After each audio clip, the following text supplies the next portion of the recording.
On Fox between the Tampa Bay Rays and the Baltimore Orioles. Despite dropping 7 of their last 9, the Tampa Bay Rays continue to run second in the AL East, 2 games back of the New York Yankees, and in the wild card race, 4 games up on the Boston Red Sox. Hi again, everyone, and welcome to an afternoon of Major League Baseball with Mark Grace. I'm Dwayne Stats. Great to have you aboard. Mark, this Tampa Bay team needs to find offense quickly. Yeah, don't tell Joe Madden that pitching and defense is winning ball games. The problem for the Rays, desperately in need of some runs, Dwayne, and they're going to be going against a new resurgent Baltimore Orioles team now that Buck Showalter has taken over. It's a new era in Baltimore under Buck Showalter. They've gone 9-2 since he took over the reins, and they are scoring runs, averaging 5 a game.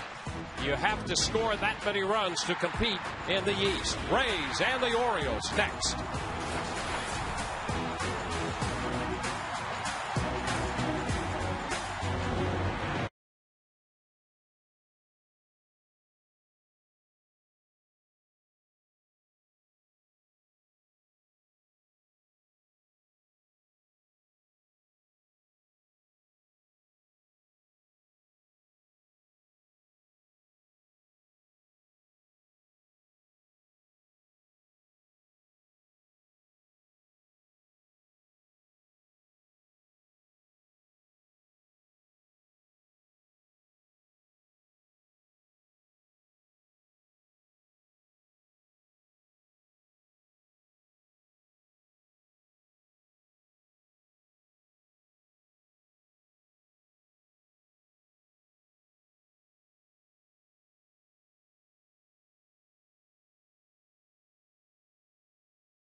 The Orioles and the Rays, Buck Showalter and Joe Madden, the managers, and the Taco Bell starting lineups for the Baltimore Orioles.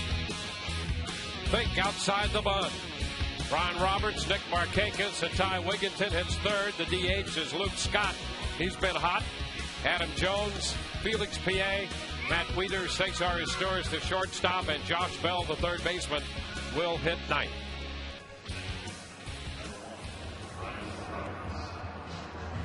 This game is brought to you by Budweiser, official beer of the thirst inning. The beer that starts with full flavor and ends with a crisp, clean finish. Budweiser, it's what we do. Andy Sonnenstein makes the start for Tampa Bay. His second start of the year after 30 relief appearances. Yeah, he got a bad draw his last start. He was up in Toronto and went up against Brandon Morrow, who was 27 outs, or 26 outs, towards a no-hitter before Evan Longoria broke it up with an infield single. So he's hoping to get a little easier test today. And what he's got to do is earn his keep. This is only his second start. This guy had a great year a couple of years ago in 08. He needs to get back to that form, and he's got to be careful with his cutter, Dwayne. He's starting to fall in love with that cut fastball, and sometimes those pitches cut right to the middle of the plate and they get hit hard. Yeah, you're right. He was a 13-game winner 2 years ago. Fell to 6-9 last year and had a lot of trouble with right-handed hitters, interestingly enough. The Orioles have 4 switch hitters, starting with Brian Roberts hitting from the left side. And the first pitch of this game is a little bit wide. 1 ball, no strikes. Sonnenstein not going to dazzle you with radar gun readings, but he's just going to try to stay on the corners and make the ball move. Foul ball, and the count is 1-1.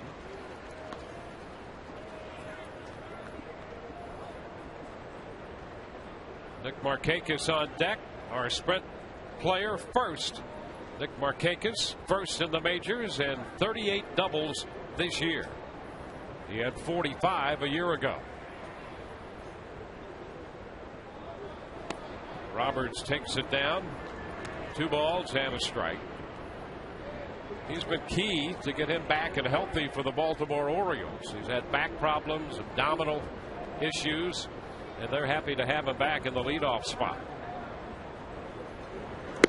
There goes the bat on a swing and the miss over the top of the dugout and into the stands. Everybody is okay, but a little scary for a moment. That is very scary. That's not a way to endear yourself to your opponents, is wing a bat right over the top of the dugout. Fortunately, everybody's okay. We can all smile about it now. But you're right. The Orioles have really missed Brian Roberts. He's a guy that when he's right, he is just one tough customer. He's got some power.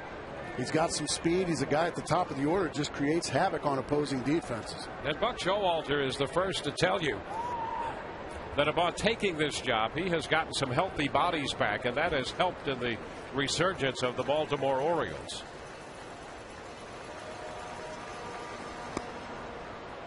That is ball 3. So the count is full.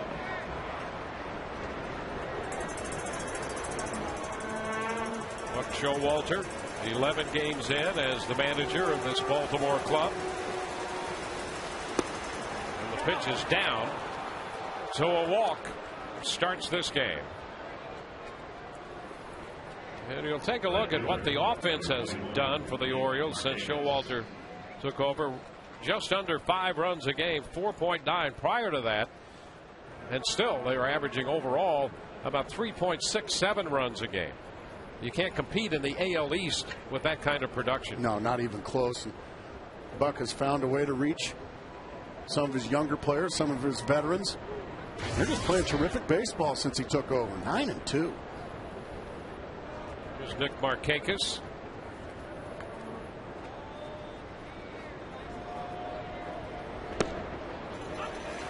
Sonnenstein throws him a strike.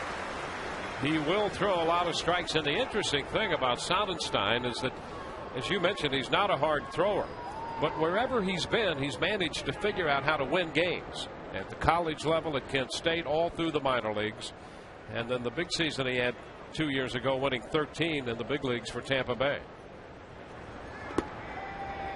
And you can have lots of guys that throw in the mid to high 90s, or they have the wonderful off-speed pitches like the split fingers or the change-ups. But give me a guy that wins, Dwayne, a guy that knows how to win. I don't care how hard he throws. But there's a lot to be said for that, and at the end of the day, that's why you show up to play. Ground ball that's deflected by Sonnenstein to Rodriguez. Everybody's going to be safe as he recovered and tried to get the force on the toss to Bartlett. And so everybody is safe. That's one thing that is rare about this Tampa Bay club. If they get a chance to make a play, they make it. One of those that gets the glove of Sonnenstein, and now an in-between hop. And the great John Wooden always said, be quick, but don't hurry. And Rodriguez gets in a hurry right there and ends up booting the ball, and everybody's safe. That's his 4th error of the year.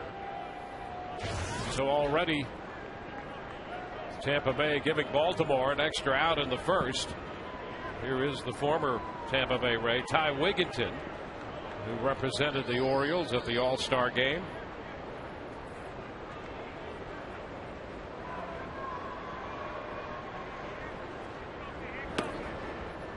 And it's low. All of a sudden, a couple of gifts have got the Orioles in business. A leadoff walk and then an error. And the Orioles looking to put a big number on the board early. Well, that's what they did last night to start this series when they put 3 up and went on to win 5-0. An inside move back there, but no throw.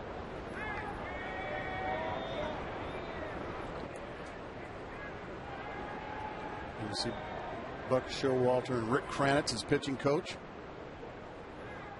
They have been in long conversation this entire inning. Runners are going. The pitch is a strike, and there's no throw.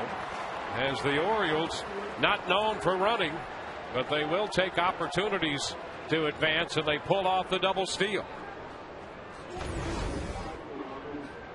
Well, a great jump there from Roberts. No throw. That one was certainly stolen on Andy Sonnenstein. Well, all of a sudden now these Orioles cooking up a brew. Well, especially with what they've done with men in scoring position lately over that 11-game spread under Showalter. They're hitting over .380 with men in scoring position. 2 men in scoring position now with nobody out. And a breaking ball. Wigginton missed it. 1-1. How about that for a difference with men in scoring position? My goodness. Yeah, that'll make you 9-2. Just outslug the other teams.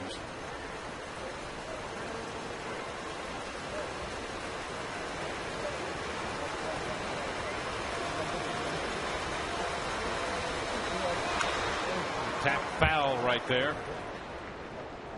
That was that cutter there, Dwayne. Really a nice job by Wigginton just to hang in there on that one. That pitch was a good 6 inches off the plate, and he still couldn't lay off of it. This is a pitcher's pitch here off the plate, as you can see, just able to scrape it foul is Wigginton.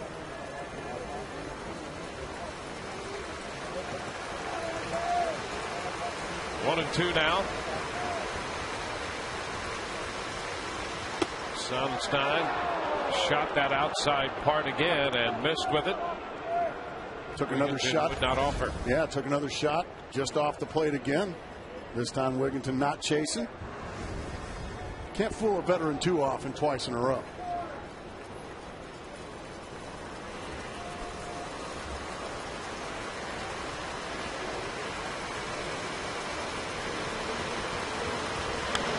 And Wigginton fouls this one back. That's one thing he will do. Another cutter. Wigginton can get down in a count early, but as it progresses, he will extend the at bat. And before you know it, you've made 6, 8, 10 pitches to him and one at bat. That's exactly right. He knows how to go in survival mode, especially in this situation. Second and third, nobody out. All you need is some contact. A ground ball anywhere is going to make it a 1-0 game.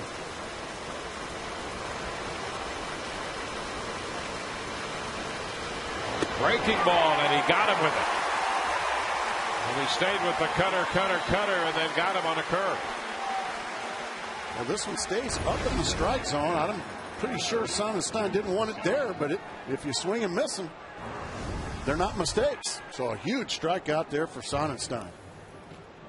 Now Luke Scott, he had his team high 22nd home run last night off Lance Cormier in that 5-0 Baltimore victory over Tampa Bay, and he has punished Tampa Bay pitching this year. I miss those old Oriole uniforms. Pretty good look. Dwayne? You know, the iridescent orange, they used those, they tell me, for one game in 1971. And I'm glad they've never used them since. So here's Scott.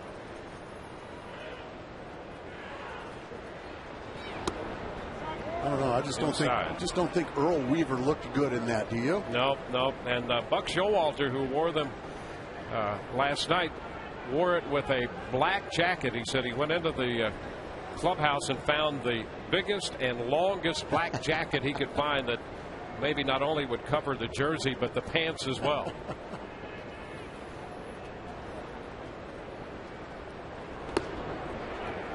Just missed the outside corner. So it's a 2-0 count to Scott. Scott has hit 5 of his home runs off Tampa Bay pitching. You've got to be careful with this 2-0 pitch right here. You do have a base open.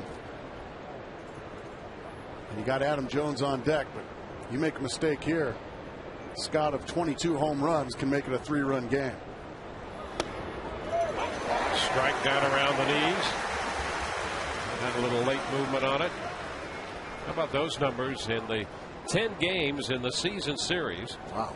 Tampa Bay winning 7 and Baltimore 3, but Scott has hit .438 in the season series. Well, when it comes to the scouting report on Luke Scott, it's time to go to plan B.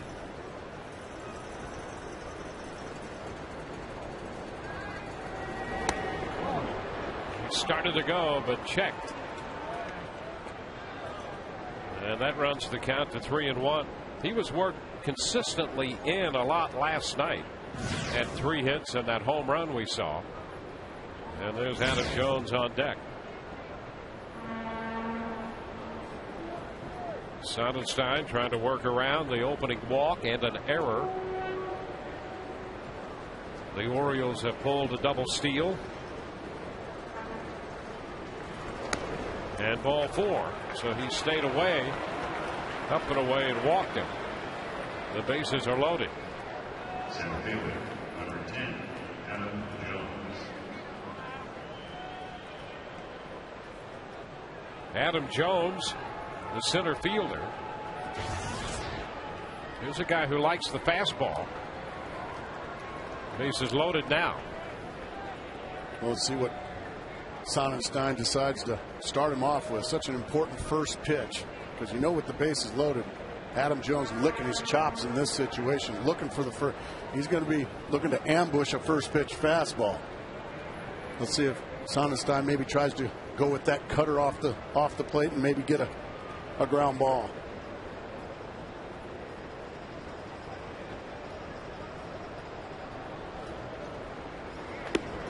And he picks up a strike. He threw him a breaking ball, curveball there to start him. That's a smart pitch right there. We talk about Sonnenstein being a winner. That's what a winning pitcher can do right there. Looked like he got a generous outside corner there from home plate umpire Brian Knight, but he'll take it. Yeah, the scouting report on Brian Knight is he'll widen that a little bit and he'll give you the strike down. That was the cut fastball there. Stayed in the middle of the plate, but Jones right through it.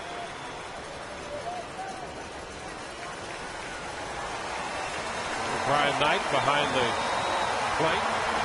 Greg Gibson, Scott Murray, and Jerry Davis, the crew chief, down at third.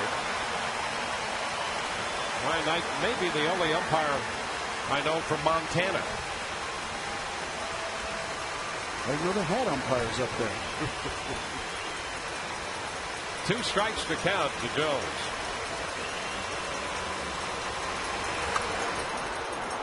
That's foul out of play. Tried to go off the plate with the cut fastball. That time Jones spoiled it. Wide open spaces in Montana, and maybe that's why he has the wide strike zone. That makes a lot of sense. Bases loaded. 2 walks, an error, 1 out. Sonnenstein and Adam Jones, the matchup.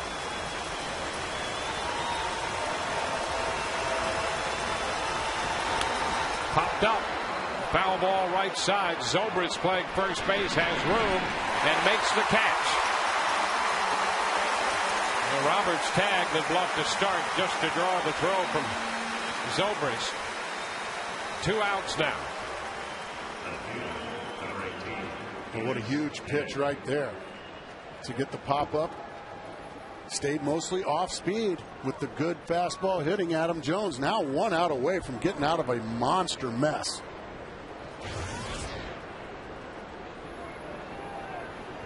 Felix PA. PA has been swinging a very good bat lately for the Orioles. Over 300 now. 325 against right-handed pitching.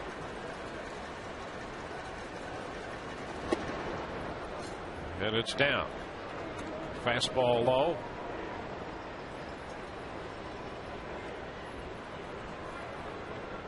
Good month of August so far, halfway through.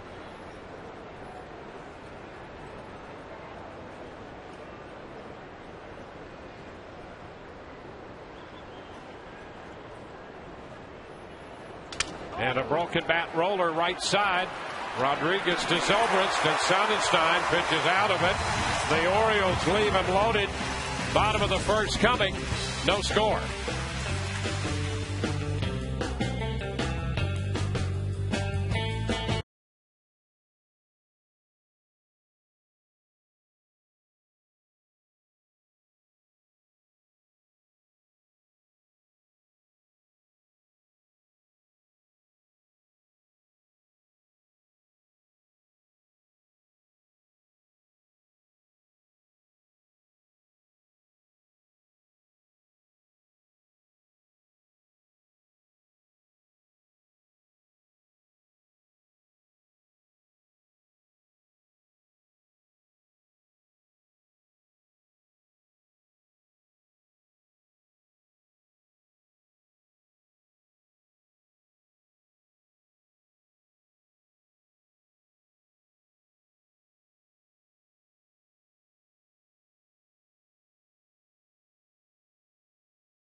And here are the starting lineups for the Tampa Bay Rays, brought to you by Taco Bell. Think outside the bun.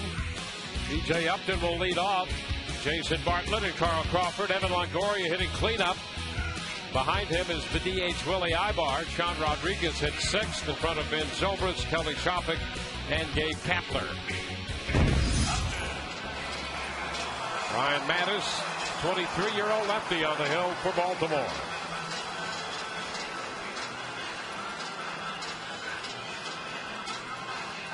Mattis 4-11. Earned on average a little over 5. It's been an up and down season for him. Yeah, the left-hander finally got his confidence back. His last two starts have been very good, only giving up one run. And this guy rocketed through the minor leagues. As a high pick for the Orioles, rocketed through the minor leagues. They think someday he's going to be the ace of this staff. And B.J. Upton leads off here against the left-hander.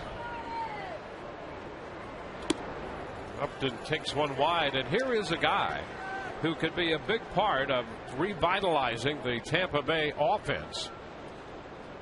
They keep looking for more of what they saw in the 08 postseason from him. Count is 1-1. Just a little better in August. Just a talented guy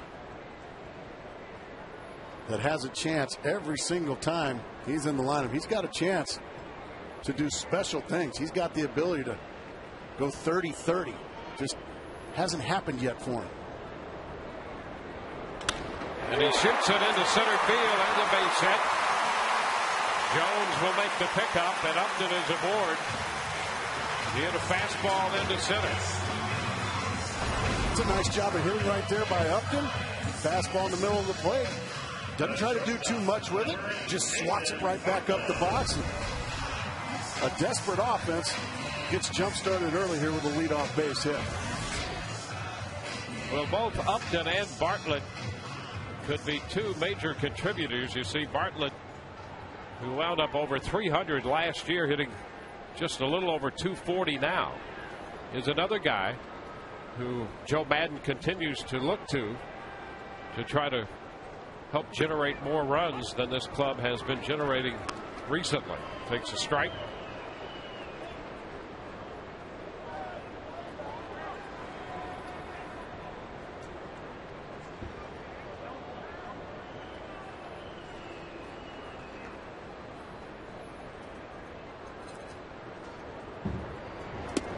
pitch away, takes the count to 1-1. Here's our sprint player first for Carl Crawford on deck. He is first in the American League with 7 triples, hitting third in the Tampa Bay lineup today. Not surprising at all with the speed and power he has. Upton widens his lead a bit, and the pitch is fouled out of play by Bartlett.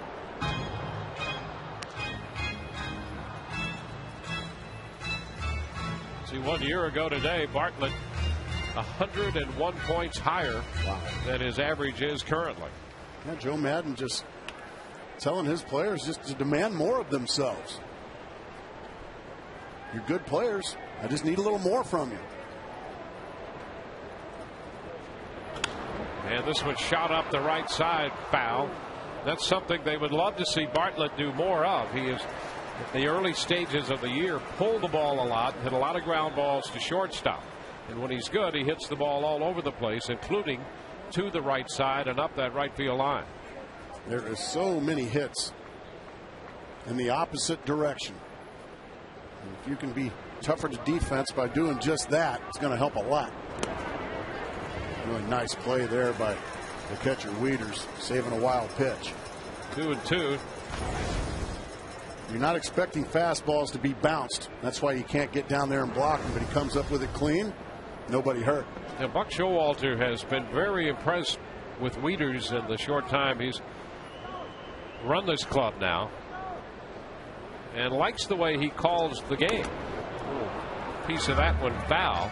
Not a lot of college catchers get the opportunity to call pitches, so it's been a learning process for Wieters, and that's the first thing that Showalter has noticed that he likes about Wieters. Well, he's showing some leadership back there by being a guy that can call your own game. And he's not your stereotypical catcher. He's a big guy, a big, long guy. Yeah. Guthrie threw last night's game, Jeremy Guthrie, and after 6 innings, Wieters went to the dugout and told Showalter, I think he's had it. And about 5 minutes later, Guthrie concurred, and they went to the bullpen. Bartlett bounces it foul. Putting a tough at bat on Brian Mattis right now is Bartlett. Not only are the Orioles hitting, but they're getting good starting pitching. My goodness, that is fabulous. Well, we keep saying it's easy to see why they've been so good under both Buck Showalter. The pitching and the hitting has been fantastic. Upton got a good jump on that pitch, grounded to third. Upton's going to try to go to third and will make it. He got a great jump off first and goes first to third as Bartlett grounds out Bell to Wigginton. Upton with the great jump, looks in, sees, now he looks at the situation, never stops, easily getting to third base.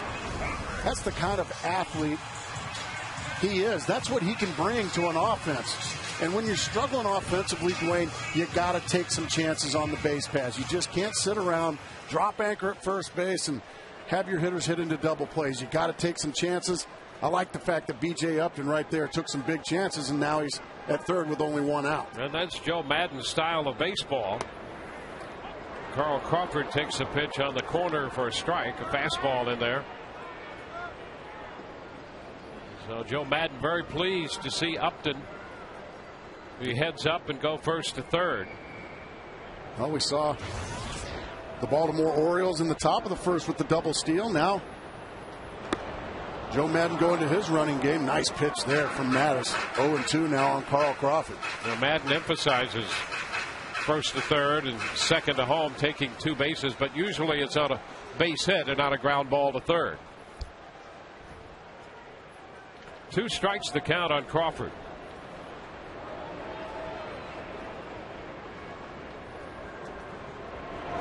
And Mattis gets him reaching. Big strikeout for Brian Mattis, 2 away. Carl Crawford swinging at a couple of pitches way out of the zone. An easy strikeout there for Mattis. And now Evan Longoria probably in a situation here, Dwayne, that he's seen a lot lately, and that is with the base open, he just has not been pitched to very often. And because of that, this offense is really reeling.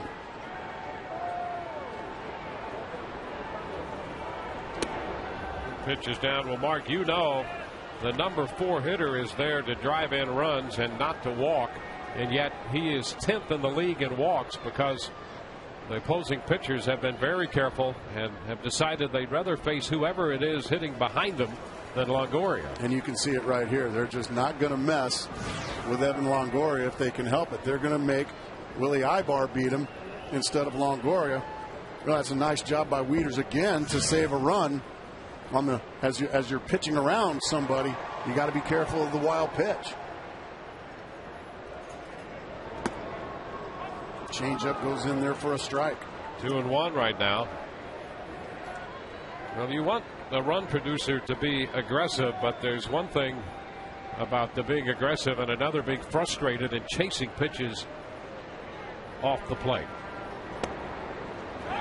Wieters comes right, or Mattis comes right back with a strike there. Right at the Wieters bottom of the kneecap. Fastball and well placed. 2-2.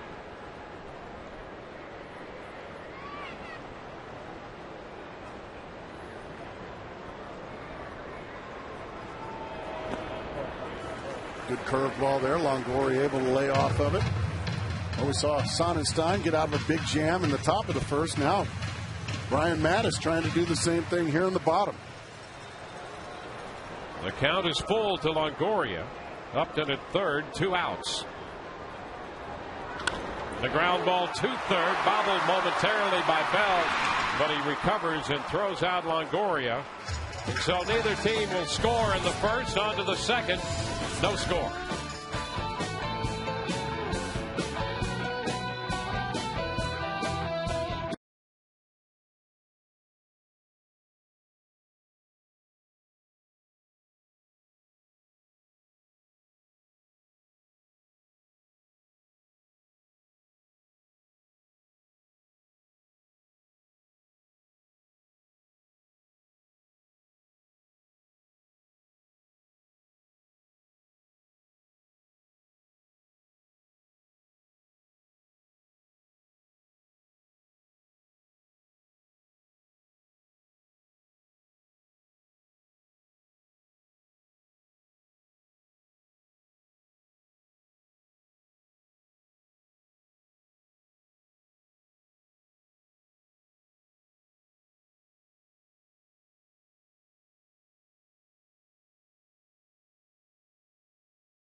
Like, no. He goes, no, no, no, and he finally stepped off, and Izzy goes, and I go, and then he backdoor slider, strike 3. We were like, I guess that's the one he wanted. It just didn't look like.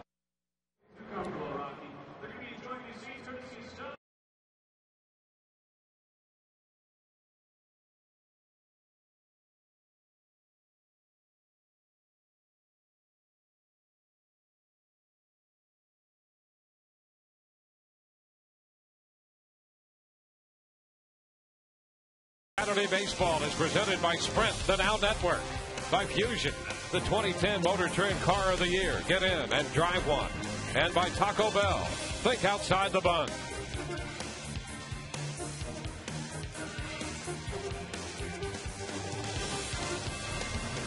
MLB on Fox this afternoon. We go to the second inning. The Baltimore Orioles and the Tampa Bay Rays. Andy Sonnenstein, who got out of a bases-loaded situation in the first, opens the second, and Matt Wieters steps in for the Orioles.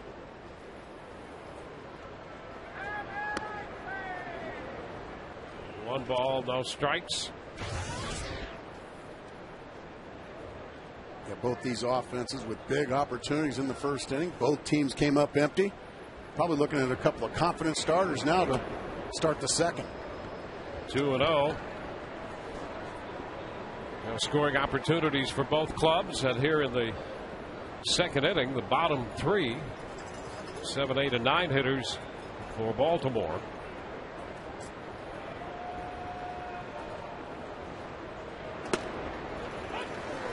2 balls and a strike. Well, the Orioles, with their winning ways recently, have done all of that without playing inside the American League East until last night.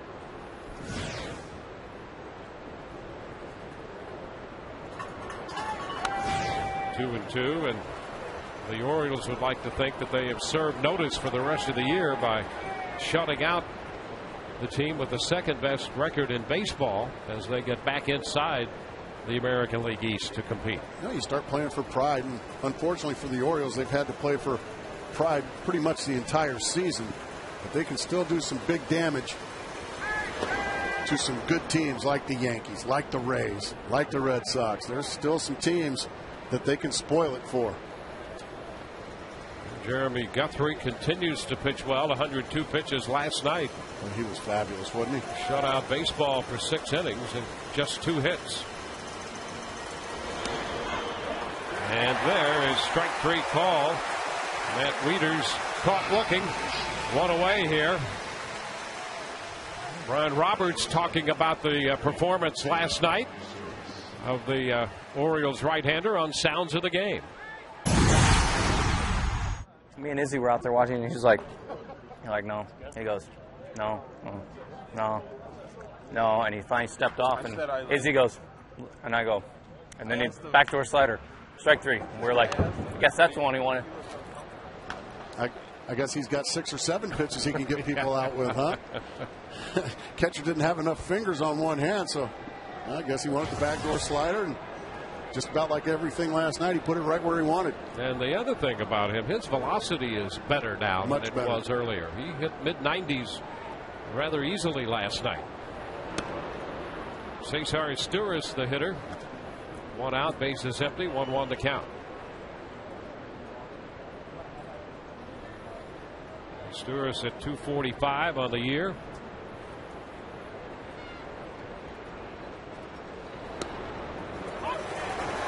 One and 2.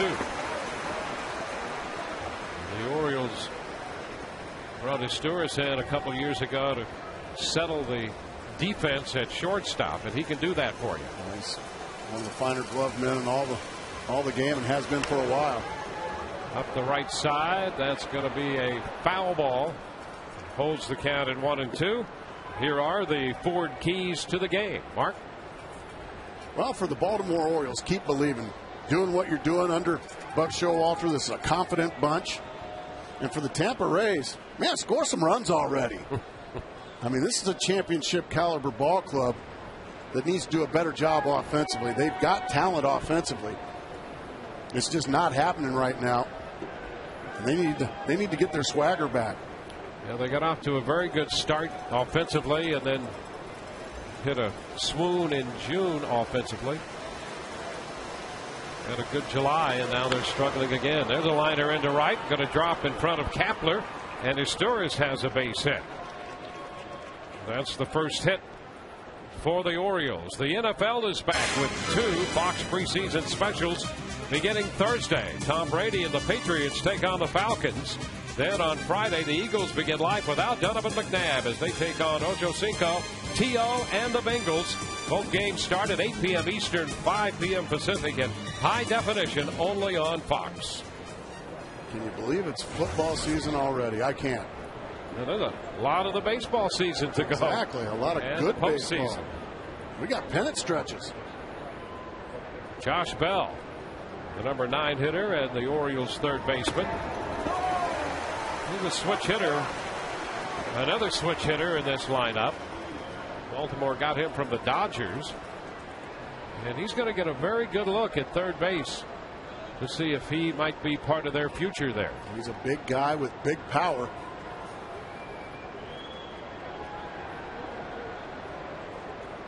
He's had some contact issues and some walk issues. In fact, last night he walked. The first time he had walked. Now 1 walk and 58 at bats.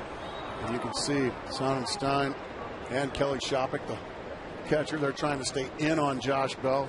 Stay right in on his belly button. Don't let him get those big arms extended, because that's when the ball will go a long ways off of Bell's bat if he gets those arms extended.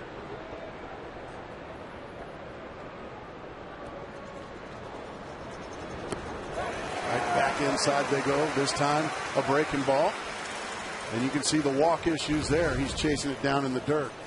Shopik staying right there on the belly button. And now there's no reason for any more strikes. Yeah, he's already count 1 and 2. He's already shown that he'll chase out of the zone. So Shopik, a veteran, he knows this. They're going right back with the breaking ball again.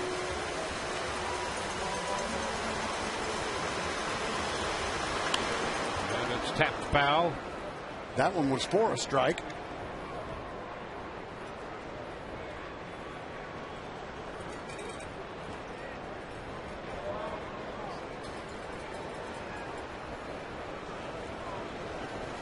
Runner on with 1 away. Sonnenstein lifetime is 2-4 against Baltimore. These two teams, because they play in the East, see each other so often. This is his 9th career start against them, and he has 3 additional relief appearances against the Orioles for his career. It's the 6 decisions at 2-4, and his earned run average against Baltimore is 680. That's a pretty interesting note right there with 2 strikes. It's a great note. Runner goes. The pitch is a little bit wide, and the throw is not in time. A stolen base for Historis. That will be his 8th. Buck Showalter once again cranking up the running game. This time Historis takes off, gets in easily. Now the double play no longer in order. And the Orioles once again with a runner in scoring position. And 3 steals already for the Orioles. They're 10th in the league in stolen bases, but not acting like that in the first 2 innings of this game.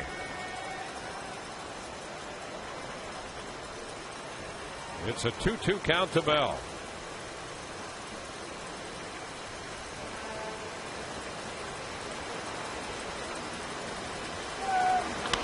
Ground ball fair, back to first. Zobrist plays it unassisted, and in the third goes Historis. Runner at third, 2 outs for the Orioles. Second baseman, Brian Roberts. I'll turn it over to Brian Roberts. He walked his first time up. And this is where guys like him are just so tough on an opposing pitcher. He's pesky.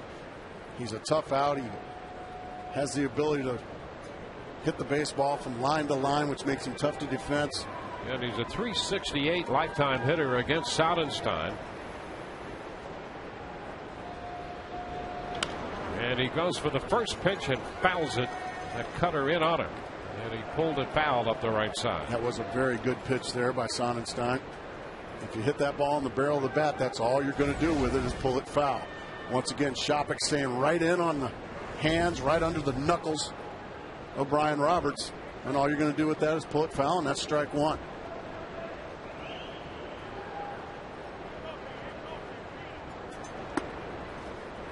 It's a 1-1 count.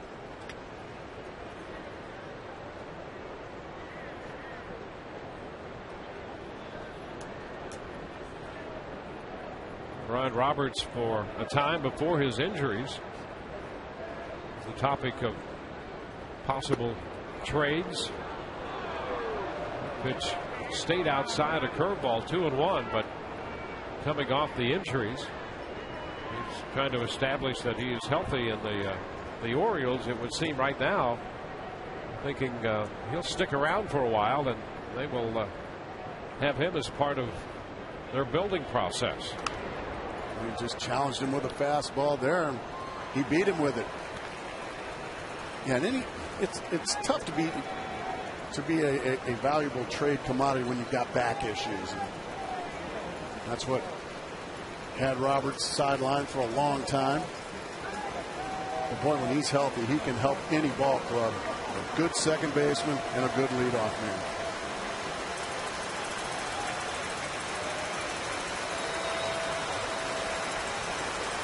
Two the count. A fastball up and away. So a full count. Nick Markakis is on deck.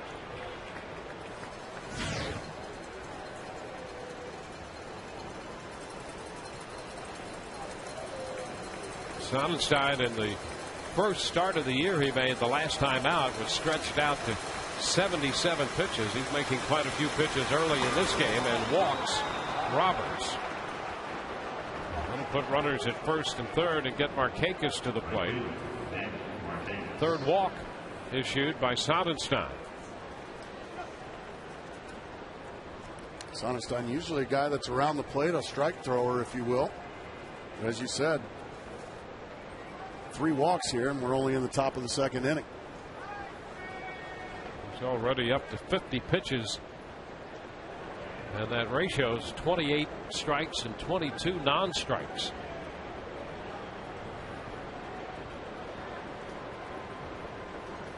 Now Markakis. And he starts him with a curveball. Markakis looks at it for a strike. That was a thing of beauty right there. A beautiful curveball right where he wanted it. Most of the time hitters are looking for fastballs. First pitch, you spin a breaking ball up there like that. That's usually going to be the result, a called strike.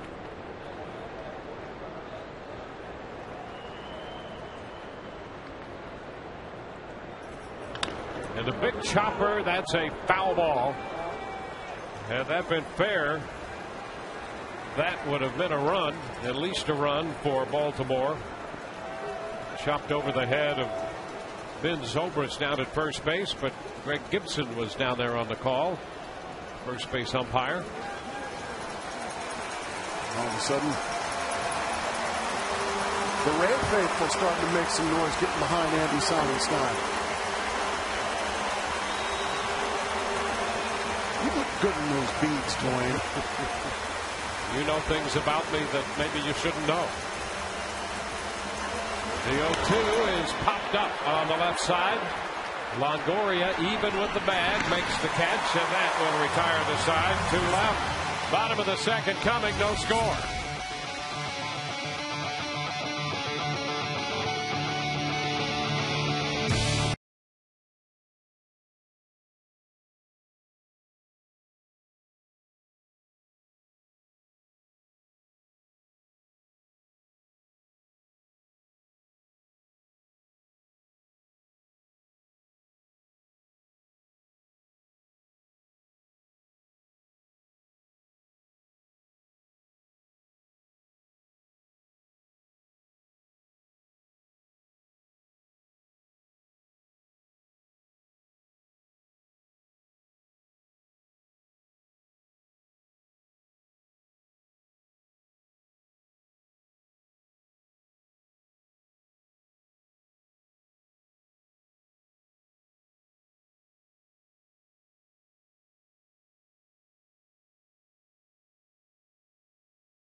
Fox Saturday Baseball presented by Sprint.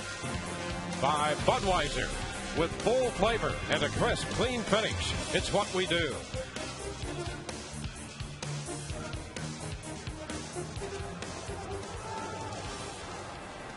Orioles fans here at Tropicana Field as well. Tampa Bay coming in to hit, and Willie Ibar leads off against the Baltimore left-hander Brian Mattis. 1 ball, no strikes. Ibar, then Sean Rodriguez, followed by Ben Zobrist.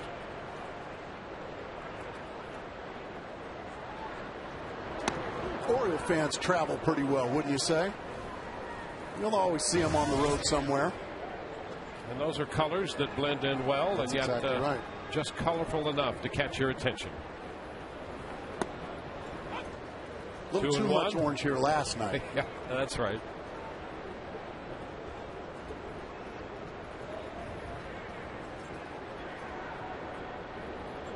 A 2-1 count to Ibar.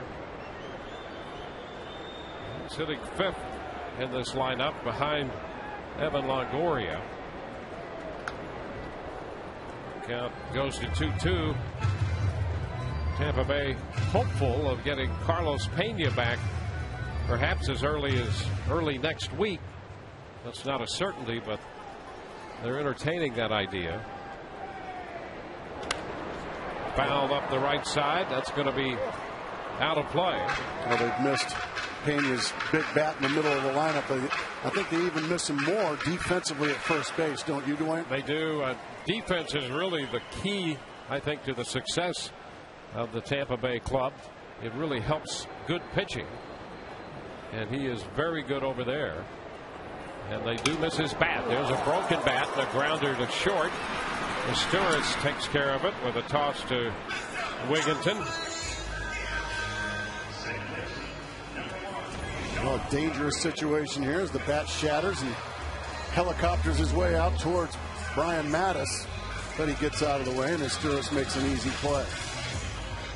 But that's the first out. You know, the possible return of Pena goes back to the conversation we had in the first inning about giving Longoria some help in the middle of that order. Sean Rodriguez, and the pitch is out, and it also would give them an opportunity maybe to divide time in that DH role between Ibar and Dan Johnson, the left-handed hitter, so that Ibar could bat right-handed and face lefties. 2-0, and Joe Maddon thinks that that would help the offense as well.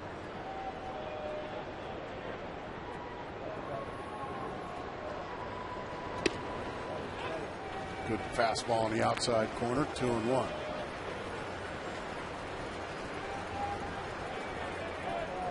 Rodriguez coming over from the Angels. He was part of the Scott Kazmir deal. That time to the inside corner. Yep. He's been involved in a revolving situation around second base.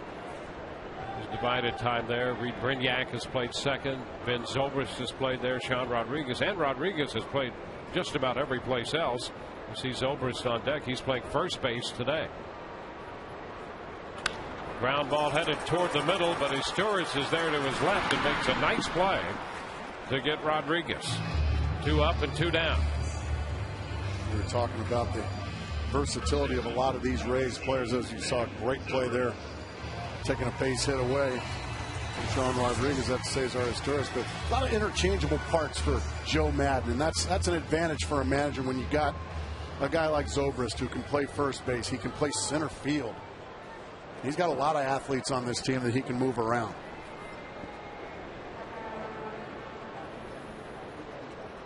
And here's one of them, Ben Zobrist. It's away. Zobrist came up through the minor leagues, playing shortstop most of the time, and was acquired in a deal with the Houston organization. He can play all over the infield, and probably his best position is right field. He's a very good right fielder. 2 outs, bases empty. Oh, good breaking ball there. Well, Mattis early in the year lost a lot of tough decisions, a lot of close games. Right. And then ran into a problem where they really felt he lost his confidence, was really struggling, and thought he might be headed back to the minor leagues, but he has gotten over that bump and has been pitching very well and starting to show the Orioles what they thought they had when they made him a first-round draft pick. And he makes a very good pitch there on the outside corner, striking out Ben Zobrist. We'll return to Tropicana Field right after this word from your local Fox station.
Presented by Sprint, the Now Network. We go to the third from Tropicana Field, and Ty Wigginton leads off for Baltimore. A big cut and a miss. Cut fastball to start the inning, and Wigginton, who is aggressive early in the count, was all over that one, but missed it. Probably still upset with himself for the strikeout. It was second and third and nobody out in the first inning. Line drive into left. That's going to fall for a base hit. One hop in front of Carl Crawford. And the leadoff man is aboard. Time now for a DirecTV game break. Follow your favorite MLB team no matter where you live with DirecTV. Padres and the Giants in the first. That's Chase Headley with an RBI double down the third base line, scoring Jerry Hairston Jr. 1-0 San Diego in the first. The only way to watch every MLB game in HD. How about that San Diego ball club? They're kind of fun to watch. They're refreshing. They are, and they've picked up some offensive help. Some of it from this Oriole squad, Miguel Tejada. Here's Luke Scott with a runner at first. Tampa Bay has the shift on for Scott, who takes a pitch too high. A ball and no strikes.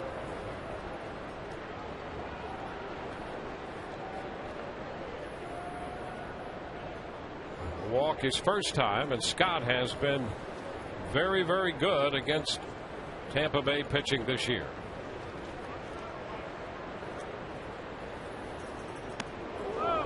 And that'll get his attention.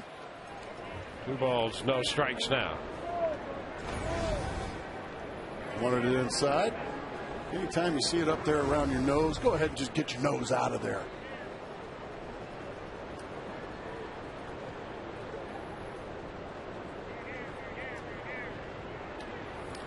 Two 2-0 the count here to Scott. Wigginton at first base.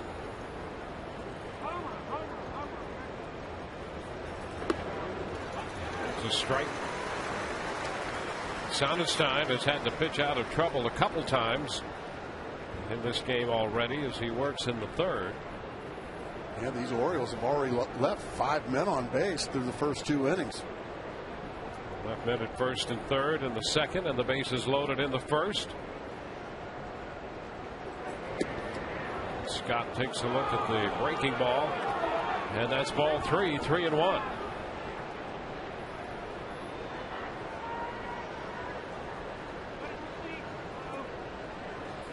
Kelly Shopik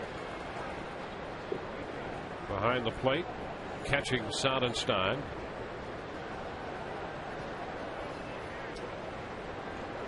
They're going with the fastball away. And he walks him. So that'll put men at first and second for Adam Jones and Mark in the first inning. Sonnenstein, in a similar situation, had to pitch carefully to Jones. He did, but he ended up having a great sequence. And let's take a look at it. That's where it all starts. You can throw the breaking ball for a strike. That opens everything up, and it puts Jones in swing mode. Now he gets him to chase away, and he gets a big pop-up with the bases loaded.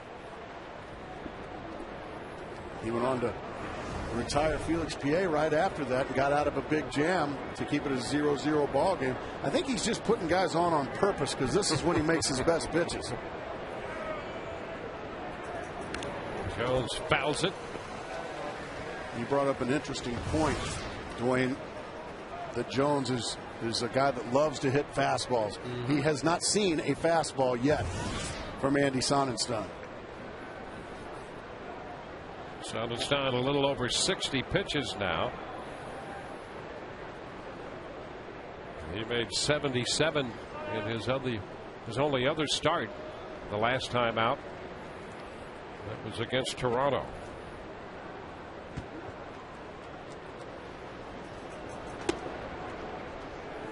One and one.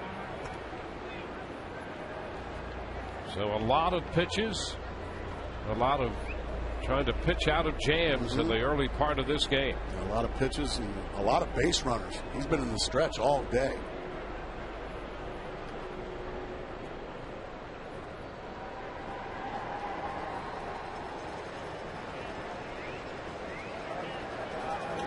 And a long shot down the left field line. That ball is going to hit the foul pole. That's a 3-run home run for Adam Jones. He hit a breaking ball that time. That's his 17th home run, and the Orioles take a 3-0 lead.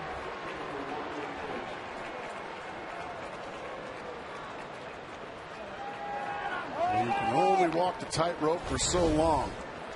And this is a breaking ball. It stays right in the middle of the zone. Jones does exactly what you're supposed to do with it. Crush it just off the pole in left field. Here these Orioles go again. So the hanging curveball translates into 3 runs for Baltimore. 51 RBIs now for Jones, and the pitch to PA is up and away. And that first pitch here to the Orioles left fielder will get Jim Hickey, the pitching coach, headed to the mound. Yeah, just come out to settle down Sonnenstein. Probably sees a mechanical flaw, something to that effect.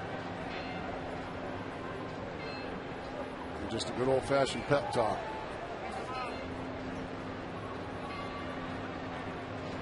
That home run pitch again. Boy, those were fun to hit, Dwayne. I mean, just right center cut. Look at the eyes, stay right on the baseball, stays on his back leg nicely, and just drills it off the pole and left.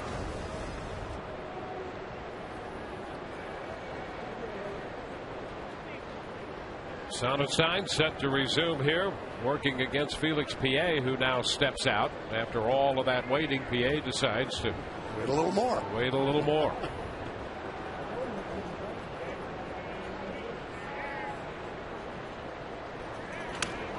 A ground ball by the mound to second, and Rodriguez takes care of that.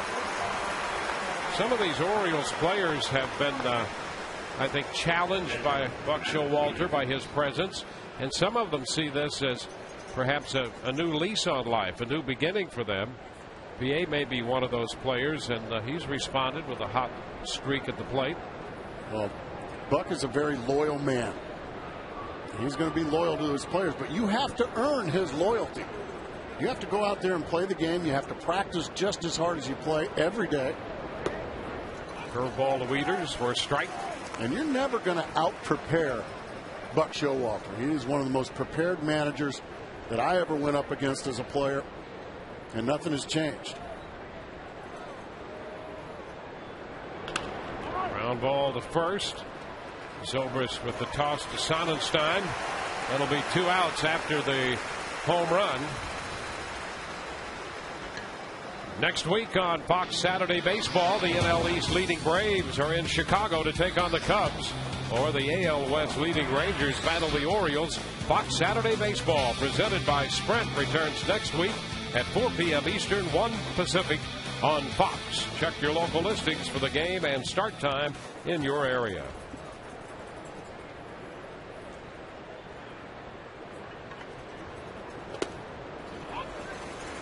Cesar Asturias, that's a strike. After the visit from Jim Hickey, Sonnenstein restoring a little order here after the 3-run homer.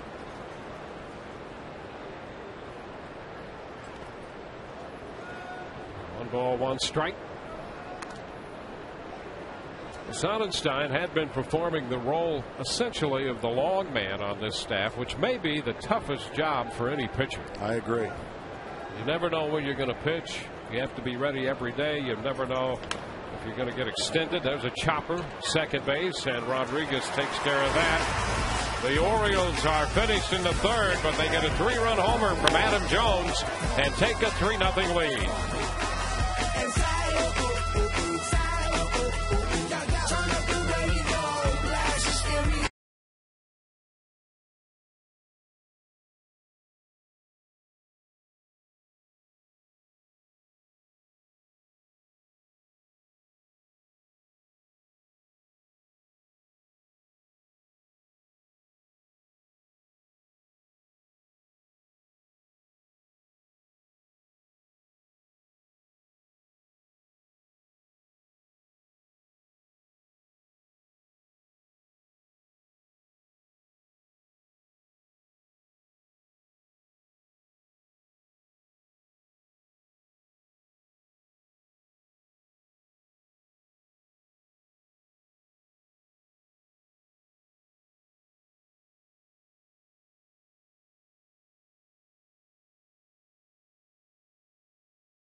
"3-0. The Orioles lead the Rays as Tampa Bay comes in to hit in the bottom of the 3rd. Kelly Shopik in the lineup against the left-hander Brian Mattis. Shopik overall hitting .195 for the year. His lifetime numbers against lefties at .296, and so he's in there against the southpaw. 1 ball, no strikes. I'm sorry, after the Orioles struck quickly for 3 runs in the top of this inning, I always thought that championship caliber teams, Dwayne, and certainly the Rays fall into that category, always found a way to strike back quickly. 2-0. Well, that's why it's so important for a pitcher for that shutdown inning. That's once his exactly team right. gives him the lead, there's a psychological lift there that's important. You're exactly right. And right now, every ounce of momentum is in the Oriole dugout. It's up to Mattis now to keep it that way. Shopik takes a strike. It's 2-1.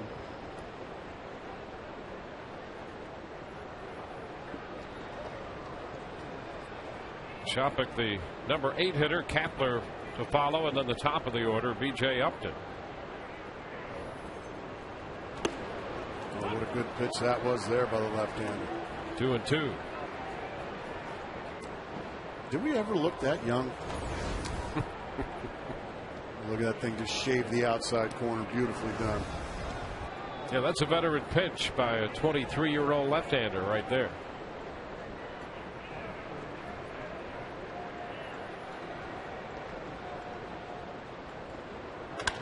Two-two, skied back into center field. Jones back, looking toward the track, has room and makes the catch. Shopik, long fly ball back into center for Adam Jones.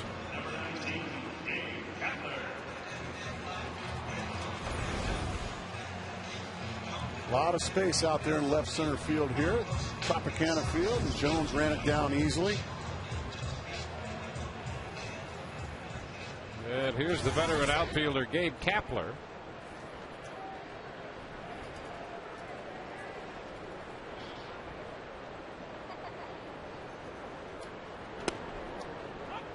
And a strike.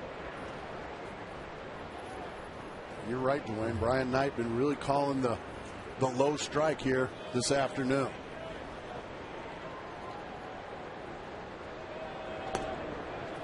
And there's another strike.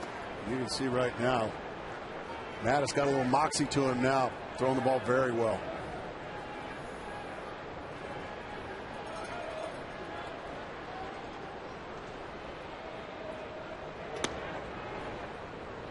Up a bit, up and away after a couple of strikes down.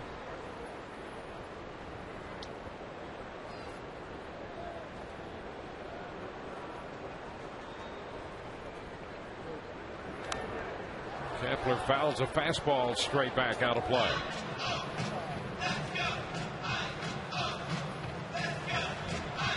We mentioned the injuries the Orioles had suffered earlier this year, and that was part of the challenge and frustrations felt by the Orioles and Orioles fans. Ground ball, third base side, backhanded by Bell, and he will not make a throw. Great stop, but he just couldn't get the throw away, and that's a base hit for Kapler. Well, Bell showing the athleticism. He had to go a long way to his right. He made the dive, and I don't think even with Kapler's speed that he was going to be able to get him with the throw, but he does save extra bases by making the diving stop. And that ball deep in the web of that glove at third. So a base hit for Kapler. The second hit given up by Mattis.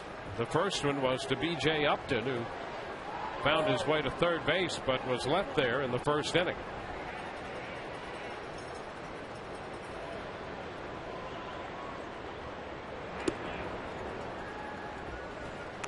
One and 0.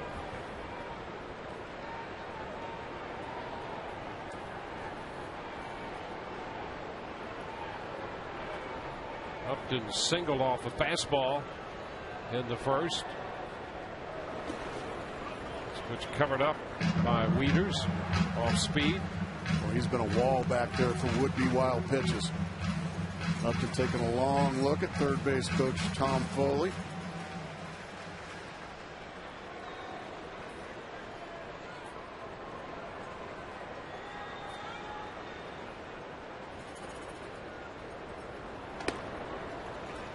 Three and nothing the count. Upton showing some patience here against Mattis. Tried to get him to chase a pitch or two. I would imagine B.J. Upton with the red light here, not swinging 3-0, and he wasn't. Took a strike. Baltimore leading 3-0 on the home run by Jones in the top of the inning. Kapler first, 1 out, 3-1 the count to B.J. Upton. And now a full count. Good fastball to the inside corner there from Mattis. And now it's decision time for Joe Madden. Do you send Gabe Kapler at first base with 1 out and try to stay out of the double play? I do. You're having trouble scoring runs, I think you got to push the envelope a little bit. And Upton draws the walk. 2 men on with 1 out. Teams around the league are competing for a $200,000 Pepsi Refresh grant. Be sure and vote for your team's idea at PepsiRefresh.mlb.com. And Evan Longoria, who's involved in a lot of initiatives here in the Tampa Bay area, involved in the Pepsi Refresh grant as well. Here's Jason Bartlett. And a liner into center field. That's a base hit. Kapler had to take a peek. And now he's held at third, but Upton did not take a peek, and he's running Kapler off the bag. Kapler forced a break to the plate, and he is out at the plate. Upton ran right back up the backside, I should say, of Kapler. Kapler was holding all the way, and Upton ran him off the bag. Well, I really don't know what B.J. Upton could have been thinking here, because he's got the play right in front of him. He must have thought there was 2 outs or something, so he just assumed that Kapler was going to be sent. But you can see Kapler had to be stopped because he was nowhere even near third base yet. You can see the stop signs up. It's just that B.J. Upton was just running with his head down instead of running with his head up. Unfortunately, you can see Tom Foley down there at the bottom of your screen had the stop sign up. Well, that's a huge play for the Orioles. Carl Crawford hits one on the ground to the right side. Wigginton a long throw, and Mattis gets over there to cover in time, and that retires the side. And the fans express their displeasure. 3-0 Baltimore.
We've got best lineup in the game by Lowe's. Lowe's, let's build something together.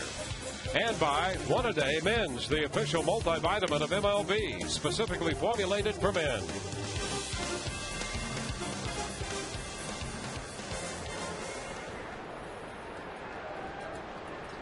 A big base running mistake by Tampa Bay in the bottom of the third. Baltimore coming in to bat in the fourth inning. And Josh Bell looks at a curveball for a strike. Bell, Roberts, and Markakis due up against Andy Sonnenstein. Big cut there and a foul ball back, 0-2. B.J. Upton running the Rays out of the inning in the bottom of the third. He's just not picking up his coach. He's just not aware of the runner in front of him. Ground ball. Rodriguez at second. Bell is the first out in the fourth inning. And the fact that you have a team not scoring many runs, a mistake like that is compounded to the nth degree. Anytime base running can be such a huge part, it can be such a turning point in a lot of games. When you have good base running and solid base running, boy, it just makes you so much better. And then, well, when you have a poor performance on the base paths, it can run you out of a possible big inning. The Rays had a possible huge inning going right there, and one base running mistake put an end to it all. Roberts fouls it away. Well, it went from having a bases loaded situation to 2 outs, and Crawford's ground ball ended it all. That's exactly right. Bases loaded, 1 out for the heart of your order. Your 2 main guys in Crawford and or Longoria has swung on and missed at a breaking ball there. You saw Joe Madden in the dugout, and he has to be hoping that this offensive dearth has bottomed out with that play.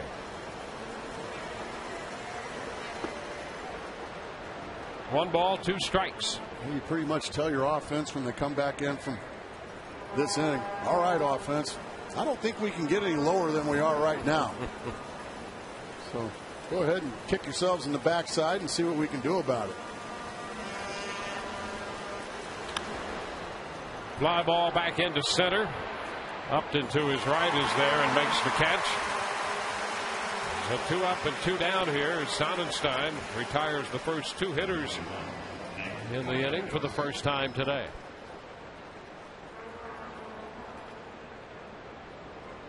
Here's Nick Markakis.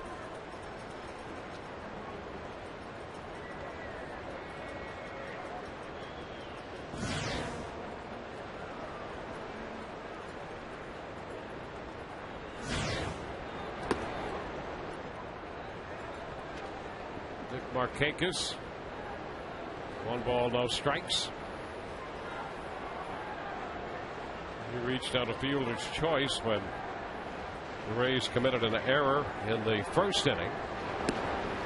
Last time he popped to third, so he's 0 for 2. 2 balls, no strikes.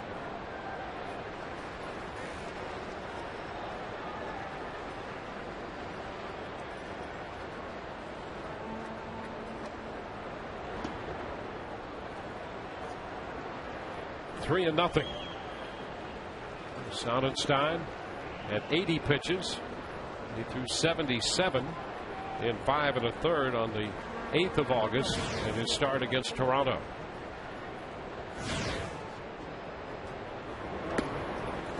That's a strike. 3-1.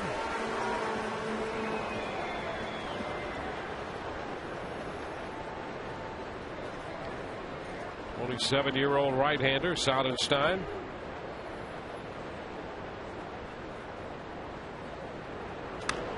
This one is pop foul and will carry out a play to run the count full. Nice grab down there by the fellow in green.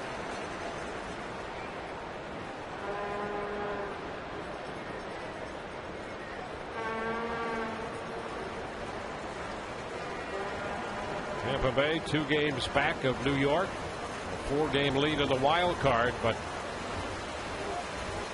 life in the fast lane has just gotten a bit slower here during this start of this series against Baltimore. And here's another look at that base running mistake. You can see Gabe Kapler got a poor jump off a second, and you can see Upton at second base already and just never saw the stop sign. He was watching. Looked like Upton was watching the ball out in center field instead of the play in front of him, and that's how it got botched. 3-2 is line foul down toward the bullpen area.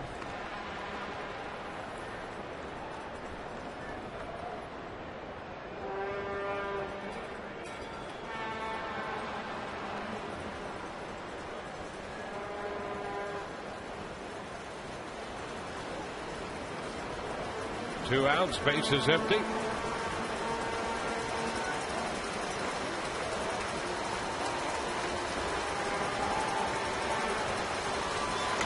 And this is shot into right field toward the line. Kepler on the move is there and makes the catch to retire the side.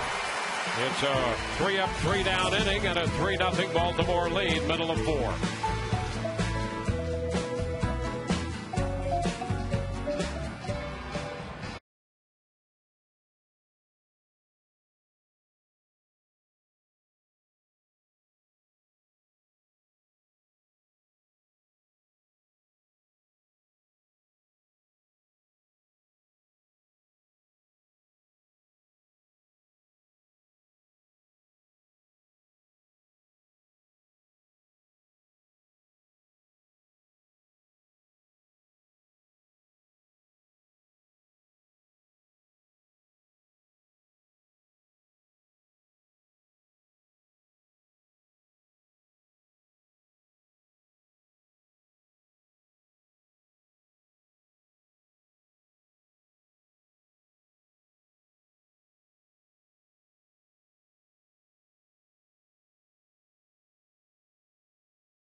And Evan Longoria leads off for Tampa Bay.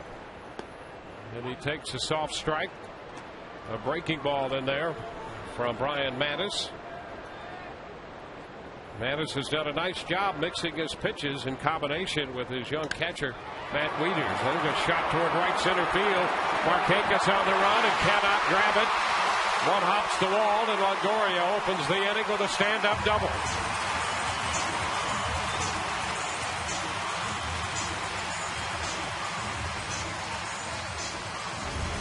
Well, Matusz gets a pitch up in the zone. It looks like a fastball away. Really was just above the knees. It wasn't too bad of a pitch, but Longoria, just such a talented hitter, drives it a long ways the other way. One hop. And once again, Tampa with an opportunity. Let's see what they can do with it. Now here's Willie Ibar. Longoria at second base. Ibar hits it on the ground toward the hole and through the left side. Longoria had to wait to see if the ball would go through so he could advance only to third. And Tampa Bay comes back with men at first and third and nobody out. So the Rays offense showing some life after that misfire in the third. Well, Ibar breaks his bat, but he gets it just enough to the right of Isturis. Watch Longoria. This is good base running. Make sure it goes through. Now I got to get on my horse and get to third base. QSPA was tempted to throw into third base to try to get him, but the Tampa Bay Rays making some noise now. Now it's Sean Rodriguez, the second baseman.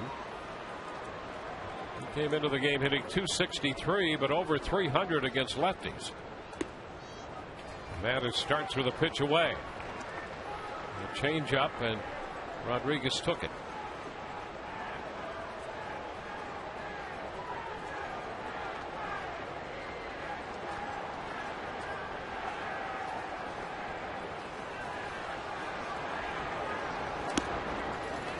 Fastball away. 2 balls, no strikes.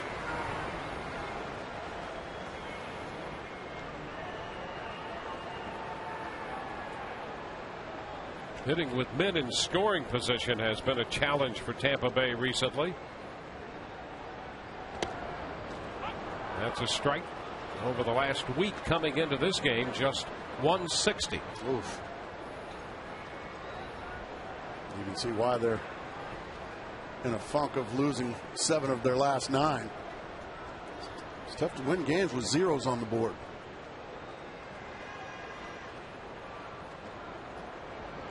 Ground ball, that's going to be fair up the line. Longoria scores. Ibar's digging for third, into second with a double to Sean Rodriguez. And Rodriguez picking up his 17th double puts Tampa Bay on the board. Now 3-1.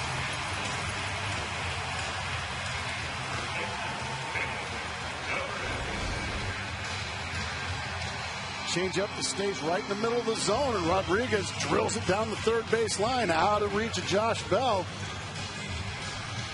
Easily scoring his Longoria. Willie Ibar moves all the way to third base. So second and third now. Still nobody out and a run across.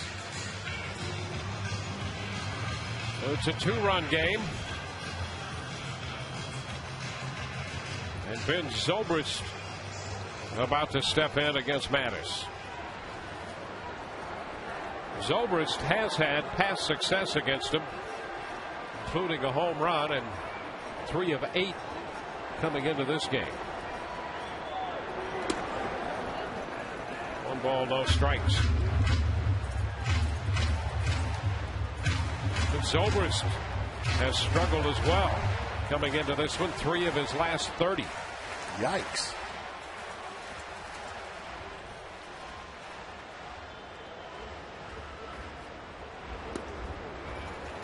Two balls, no strikes. We're going to get a visit to the mound by Rick Kranitz, the pitching coach. Baltimore put 3 up in the 3rd inning on the Adam Jones home run, and Tampa Bay threatened in the bottom of the 3rd. Got nothing, and now a run here in the 4th inning for the Rays.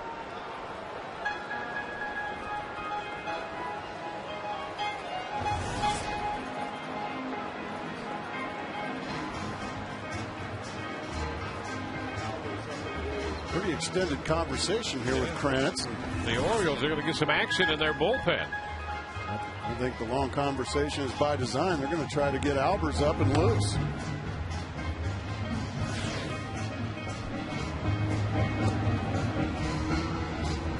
Maddis coming off a no decision against the White Sox, in which he pitched 6 innings and made 99 pitches. His win the last time out before that was over the Angels, and he pitched 6 innings of that one. 2-0, the count is Zobrist. Now ball 3. Sometimes a starting pitcher will see a guy in the bullpen this early, and that gives him a little more incentive. Yes, it does.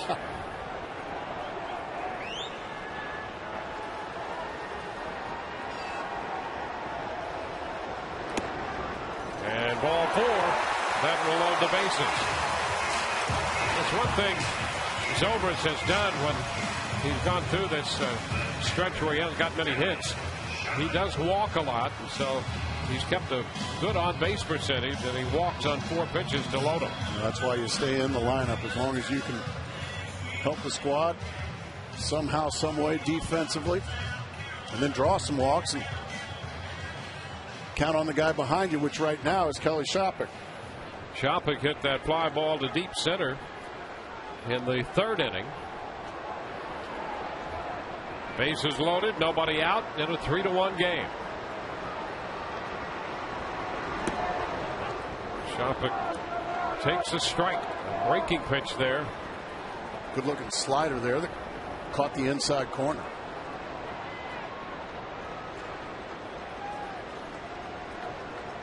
Mattis slowing the pace even more now with the bases loaded.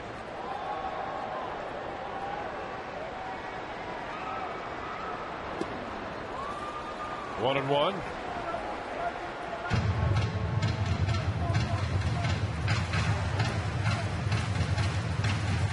Both pitchers have had to pitch in and around trouble.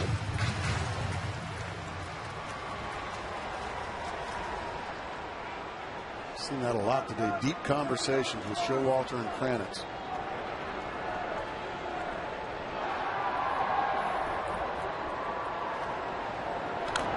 A foul ball. 1 ball, 2 strikes. Shopik fouling off a fastball.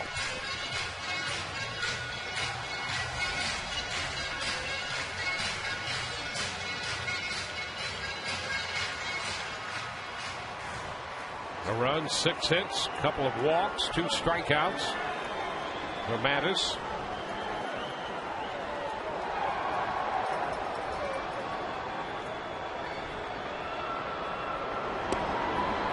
That pitch was close, I'll tell you. I'm not sure how he could take that fastball. I think he just gets locked up on the inside. Boy, that pitch just missed. Mattis wanted it. Wieters wanted it. Brian Knight wasn't in the giving mood that time. What's that catcher-umpire relationship at work? Looked like Wieters was saying, I'm going to hold it here till you call it a strike. 2-2. Shopik swings. Hits a high fly deep to left. PA back, and that's a grand slam home run for Kelly Shopik. His second career grand slam. And now it's 5-3 Tampa Bay.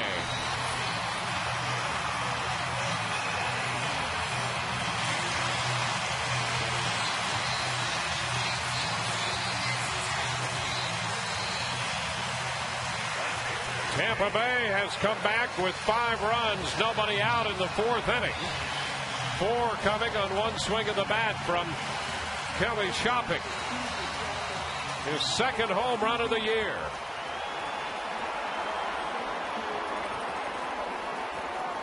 Well, he's a career .297 hitter against left-handed pitching. Now Kapler hits a ground ball to short as Storrs throws him out for the first out in the inning. Let's take a look at the pitch he got. Looked like Mattis wanted to come in with a fastball, the same pitch that just missed prior, but he gets a lot more plate. And up around the letters, Shopik got it. He knew he got it. There's the pitch before. You think that's not a big call now, Dwayne Stats? That was called a ball. Shopik got a new life, and boy, did he ever hammer that high fastball. There was little doubt when he made contact on that high fastball. Now B.J. Upton. That's a strike to Upton. A breaking pitch.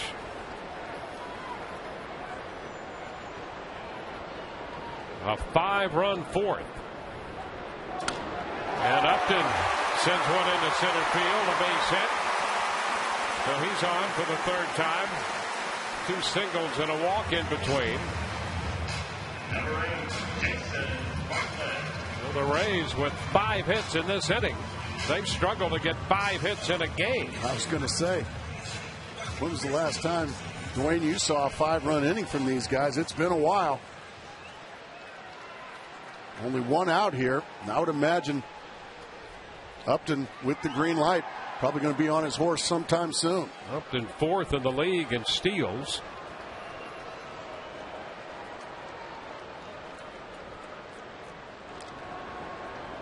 Bartlett in the batter's box. And there's a base hit up the left field line. Upton headed to third, Bartlett into second base, and the big stop sign goes up by Tom Foley at third base as Upton puts on the brakes there. Bartlett doubles his 19th two-base hit of the year, and the hit parade continues in the fourth inning. Yeah, Mattis looking like a deer in the headlights right now. He doesn't know what's hit him. And I would imagine Buck's going to have to go out there and get him.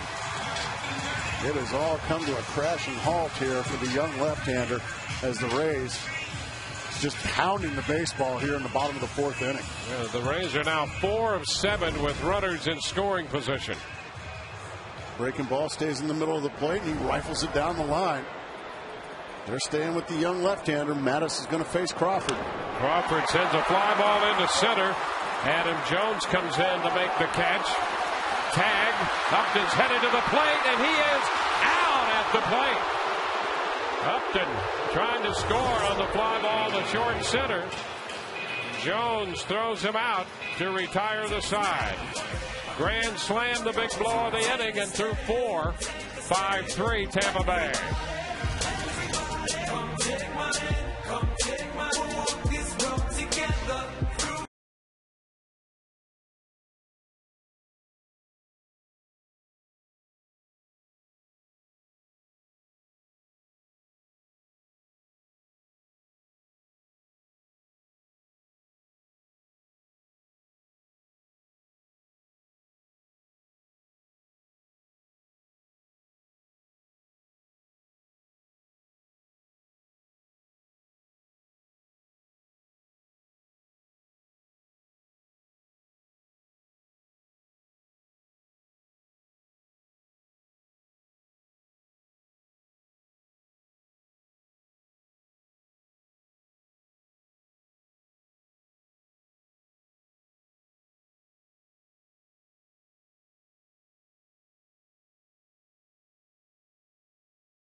It's now a 2-run game. Tampa Bay leading Baltimore. The Orioles send Ty Wigginton to open the 5th inning.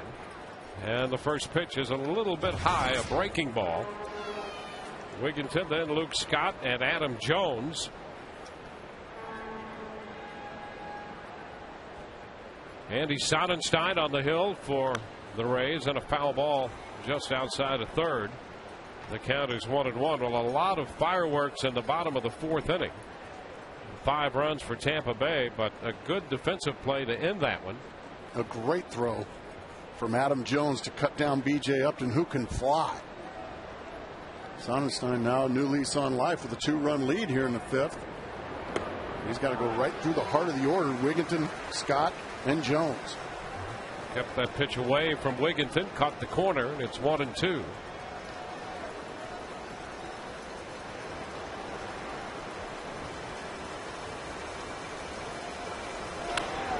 Chopper back at third. Deep throw from Longoria. Out at first. Wigginton retired on a nice play. Back at third base. Well, Longoria has a well-deserved reputation as a hitter, but still a lot of people that don't get to see him every day just don't realize what a good defensive third baseman he really is. A great play on the line all the way across the diamond. A strong throw to get Wigginton. We've been recognized with a Gold Glove, and many of those to come for Longoria. Sonnenstein not quite to 90 pitches. I think that was his 89th pitch, and both bullpens are busy right now. Chad Qualls is up in the bullpen now. And we had an opportunity to chat with Joe Madden, ask him what he thought he had to do to get this team to score some runs before the bottom of the fourth. Wait another inning to talk to you guys. Yeah, we finally got somebody out there. We finally got that knock. I should say finally got people out there. We've had people all over the bases the last couple of weeks, and we just have not been able to get the big hit. Joe, how do you keep your guys from getting overly frustrated and maybe overly anxious at the plate? Well, I mean, if you're watching, I know you're just watching today, but for the most part, we've been taking a lot of good fastball strikes, and we've just been chasing stuff outside of the zone, particularly with runners in scoring position. We got to get more aggressive on the fastball strike, and probably a lot of that has to do with just conversation and talking. I mean, it's not about drill work necessarily. It's not because our hitting mechanics are all messed up. Our mental hitting mechanics get screwed up on occasion, particularly when you're struggling like this in these kind of situations, trying to drive runs in where you press a little bit more. So maybe this will get us over the hump right there. It was a nice, we haven't had an inning like that in a while. All right, Joe, thank you so much for your time. My pleasure. Good to see you, Gracie. So long. All right, man. Luke Scott at the plate with a 1-1 count for the Baltimore Orioles. Jim Hickey out there. I think that visit was more about giving Qualls some extra time in the bullpen with a pitch count over 90 for Sonnenstein, who's making only his second start of the year and coming off a start in which he made 77 pitches against Toronto. High pop foul. That's going to be out of play. And the count is 1-2. I think you're exactly right, Dwayne. I think Sonnenstein is maybe one base runner away from being removed. The Orioles showed him in the third inning that they can strike quickly and have been striking quickly the last 11 games. So Joe Madden and Jim Hickey going to keep a very close eye on Sonnenstein as he starts to get a little weary here.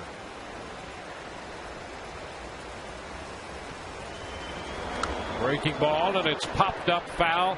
Left side, Sonnenstein, edge Shopik, and that ball is foul and out of play. Wound up in the dugout. And boy, Shopik, with that shift on, Shopik made a long run in an attempt to grab that foul pop, and Sonnenstein likewise. Yeah, you've got no third baseman because he got a big shift on. But Shopik just hit a grand slam, so he's got a little bounce in his step now. Big fella moving pretty nicely over there trying to make a grab. You see, there's your third baseman right there. That's Longoria. So he had no chance to go get that pop up. A ball, 2 strikes.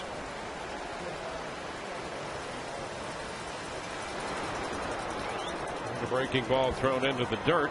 2-2. So Sonnenstein trying to stay with the breaking stuff. He's been very careful to Scott today and has walked him twice. Scott was on 4 times last night with a walk, 2 singles, and a home run. I think there's a reason he's being so careful with him. Because if you wear a Rays jersey, Scott has worn you out this year.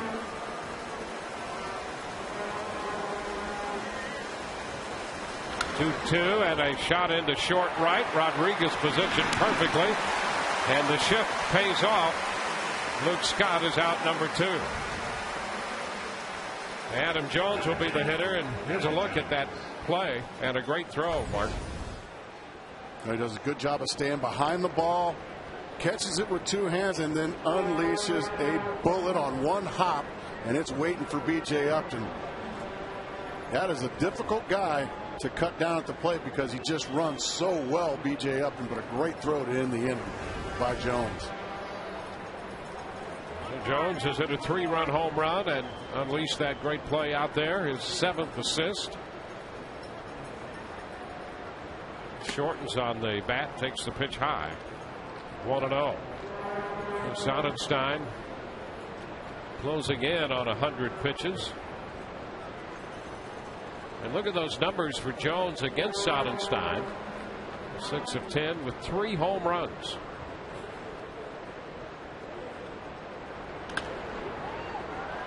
One and one, a foul ball out of play.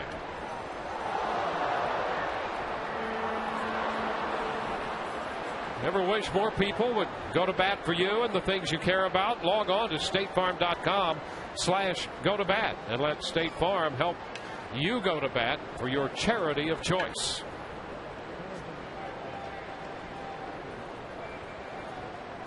A 1-1 count to the Orioles center fielder. Another foul ball out of play. Sonnenstein very close to the end of the line here. He's pieced it together pretty well today, wouldn't you say? One bad pitch. Yep. And as we mentioned, a difficult role for a guy to be the long man and then have to spot start, get stretched out. I think his manager, Joe Madden, is going to be very proud of him after this start. And a line drive caught by Zobrist to retire the side. 1-2-3. Bottom of the 5th coming, and it's 5-3 Tampa Bay.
By Sprint, the Now Network.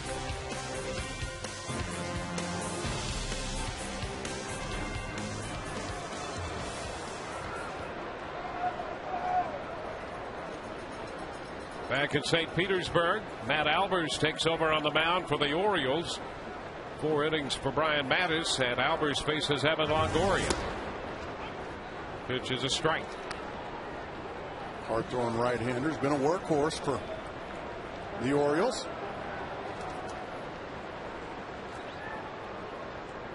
Longoria doubled and scored in the 4th inning. He started the 5-run 4th with a 2-base hit. Lines this one up the left side, and that's in there. PA comes to get the ball.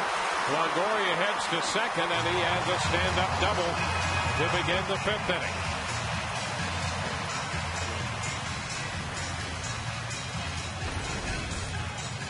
It's a fastball that runs in. You can see that ball almost a foot inside, but Longoria still strong enough to just get it over the outstretched glove of Josh Bell, and he's in with 2 bases. And that's the funny thing about this game, Dwayne, is, boy, you go so long, days. Can't buy a run. Can't buy a big hit. But when you break out, you often break out in a big way. And right now, Tampa Bay can't find a glove. Everything they hit right now is either extra bases or a base hit. Only Ibar takes the first pitch, and it's a strike on the outside corner. Albers facing his second hitter.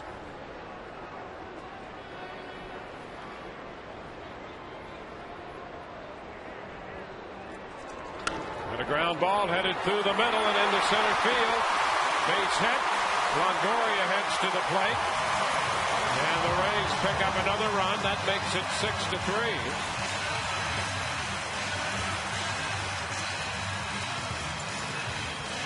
So Ibar picks up his second hit. Drives in his 34th run of the year. Once again, a ball not hit all that hard, but right in a perfect spot. You see Roberts playing him to pull. He gives it everything he's got, but it gets past him. Longoria scores easily. And for the first time in a while, a lot of fun happening right now in the Rays dugout. Now Sean Rodriguez. Rodriguez part of the 5-run fourth when he doubled in a run. Now he bunts third base side. And that's foul. Strike one. Well, Mark, I think what you said is exactly right. You know, they say that offense is contagious. It's also cyclical. It's the nature of offense for it to come and go. The Rays are hoping that they get more of what they've had the last innings or so. Yeah, when you're scoring runs as a team, when you're scoring runs, boy, fans are happy, you're happy. There's no problems in the world when you're hot offensively, and right now that's what's going on with the Rays. One strike to count to Rodriguez. And he missed on the bunt attempt. 0-2.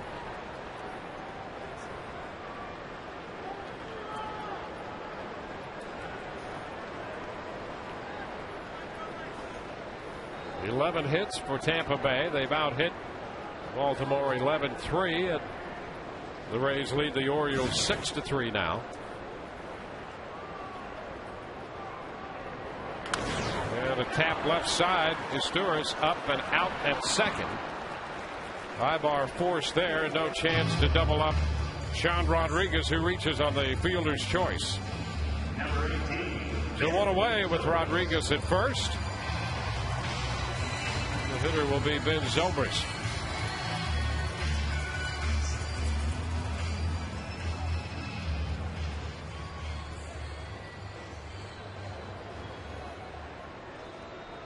And you're right about Albers. He has been very busy out of that bullpen. Over 55 innings of work in the bullpen, and he's fourth in the American League in workload in that department. 1-0 the count to Ben Zobrist. Zobrist walked right in front of Kelly Shopik's grand slam blast last inning. And that's what you said. Even when you're struggling offensively like Zobrist is, 3 for his last 30. But if you could just find a way on base once, maybe twice a game, drawing a walk here, you give opportunities to your teammates.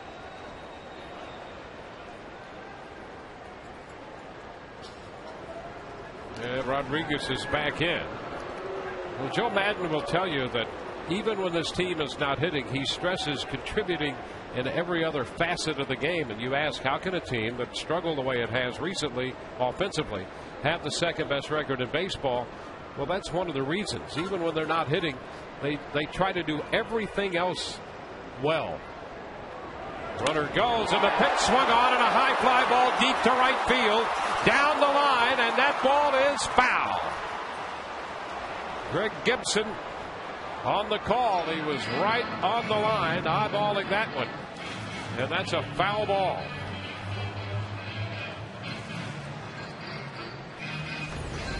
Let's see what Greg Gibson saw down that right field line. That's a good call by the first base umpire. You can see it clearly goes to the right of the pole. No replay necessary on that one, Dwayne. Good. Now a 1-1 count to Zobrist, and he fouls it the other way. 1-2. Replay's good for deciding perhaps plays like that, but the more we can keep replays out of the umpiring process, the better off I think the game is. You and I agree on that.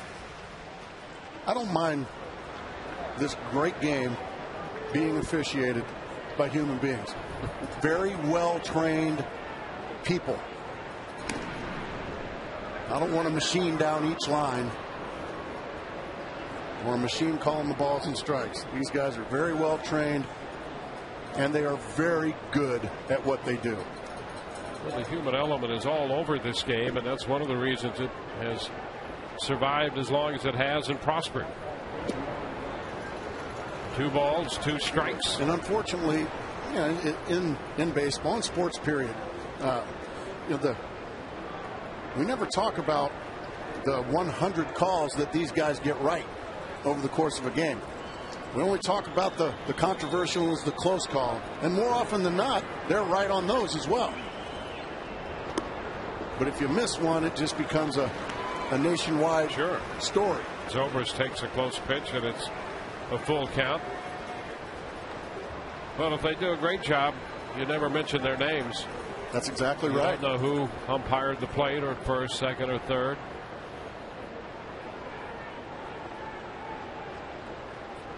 Runner goes, and there's ball 4, and another walk drawn by Zobrist.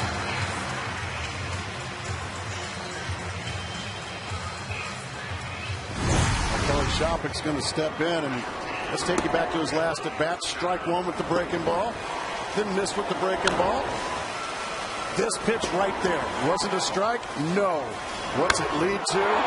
A grand slam.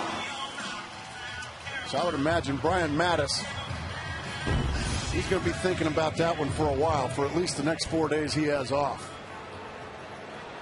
So Shopik steps in here with runners at first and second.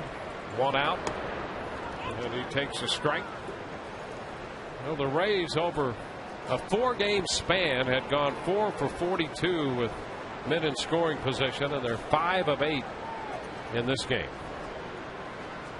And like you said, it's contagious. Hey, I want a piece of that pie. 1-1. And it also just raises the confidence level of everybody when they see somebody like Kelly Shopik come into the ball game hitting 195. He gets the big hit, the big grand slam to give his team the lead. All of a sudden, it seemed like everybody else just got on board, Dwayne. And they're just continuing here as we speak. Shopik swings through it. A fastball from Matt Albers. 1-2. 5 runs allowed by Mattis in 4 innings. 9 hits. A run, 2 hits off Albers so far in the 5th inning.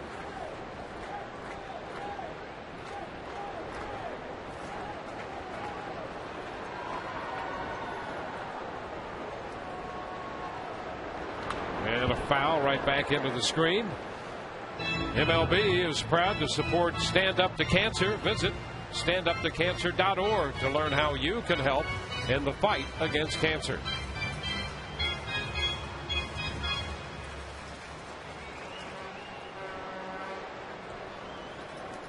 Bottom of the 5th inning from Tropicana Field.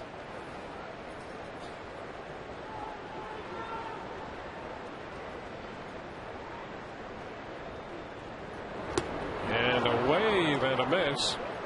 A slider right there. Boy, beautiful slider there from Albers. No home run this time. You're not going to do anything with that pitch. That's a heck of a pitch. Fox Sports proud to team with the Breast Cancer Research Foundation during our 2010 MLB on Fox season. The Breast Cancer Research Foundation helps fund the most advanced and promising breast cancer research. Join the fight by texting CURE to 27722 to donate $10 or visit bcrfcure.org. Messaging and data rates may apply. Gabe Kapler is due, but Matt Joyce will come on to pinch hit against the right-hander Albers.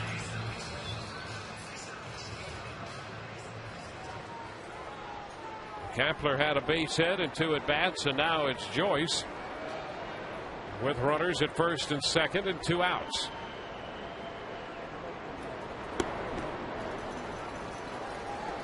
One ball, no strikes.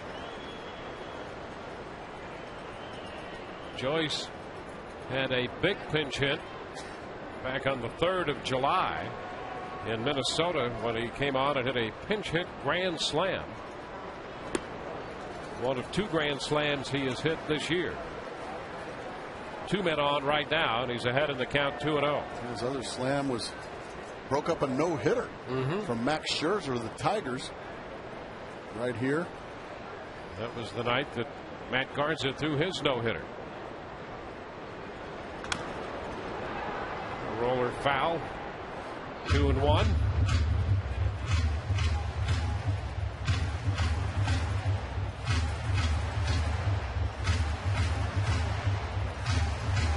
There's Matt Garza. He threw the first no-hitter in Tampa Bay Rays franchise history.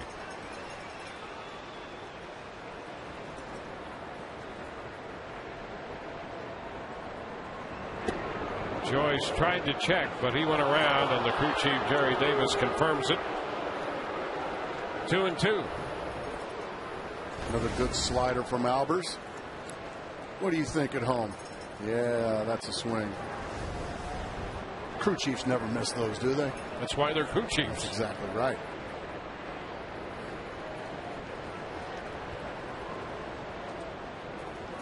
The 2-2. And the count is full. Tampa Bay base runners.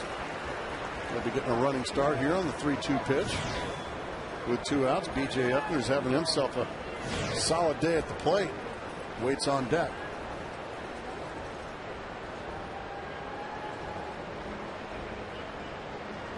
Albers ready to deliver the 3-2. Runners go, and Joyce bounces it foul.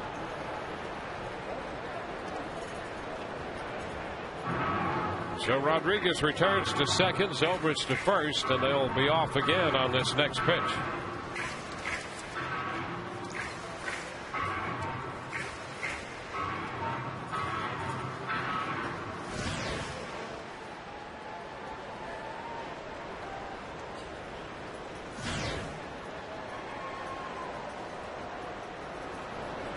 This pitch is skied into right. Markakis back, not yet to the track. Makes the catch to retire the side. 1 run in, and at the end of 5, it's 6-3 Tampa Bay.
Arby's 2468 value meal all day, every day. By DirecTV, watch your favorite team wherever you live, only on DirecTV. And by Chevrolet. Every model is backed by a 100,000-mile, 5-year powertrain limited warranty. And here is the Verizon game summary. Tampa Bay leading Baltimore here 6-3. Kelly Shoffing's grand slam, the second of his career. That capped a 5-run fourth inning. Sean Rodriguez has driven in a run, and Adam Jones hit a 3-run home run for the Orioles in the third. Matt Joyce stays on after pinch hitting. He's at right field replacing Kapler. Lance Cormier, the new pitcher for the Rays. First pitch to Felix Piet, and that's a strike. A fastball from Cormier.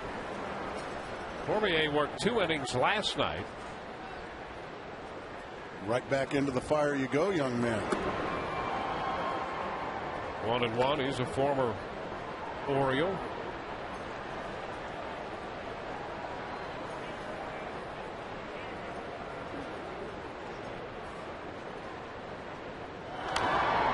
And the foul. 1 ball, 2 strikes. Randy Choate starts to loosen. He's been the lone left-hander in the Tampa Bay bullpen, and it seems that he works every day.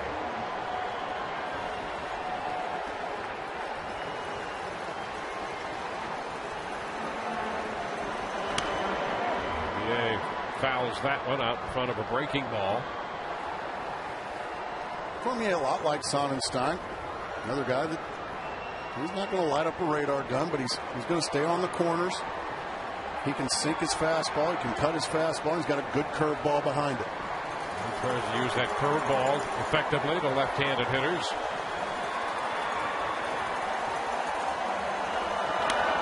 And a ground ball, diving stop by Zobrist.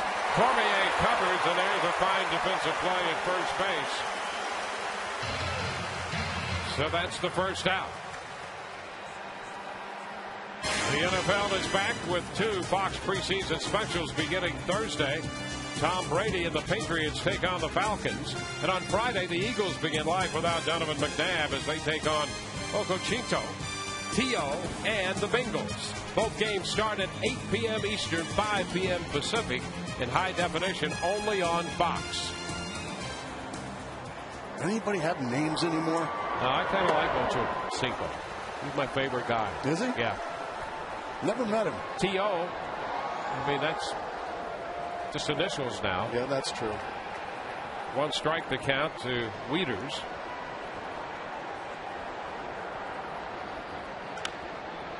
In the left. Crawford is there. 2 up and 2 down as Wieters is retired. Number 3, Cesar Izturis is the hitter.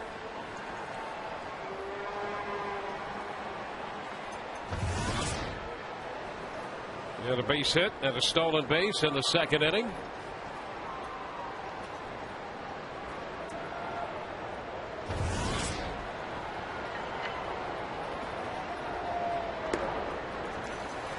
Well, so far, very impressive here by Cormier. 2 quick outs. Lost in that first out was a heck of a play by Zobrist, diving to his right, taking away a would-be base runner. And a ground ball to second. Rodriguez makes the throw, and that takes care of Izturis. A 1-2-3 inning. We go to the bottom of the 6th. 6-3 Tampa Bay.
6-3. We go to the bottom half of inning 6. Tampa Bay leading in the top of the Rays order against Orioles right-hander Matt Albers. And the bunt attempt by Upton is fouled. Upton is 2 for 2 with a walk. He singled in the first, walked in the third, and singled again in the 4th inning. Not a bad idea there when you've got the speed that B.J. Upton has. And test the young third baseman down there in Josh Bell.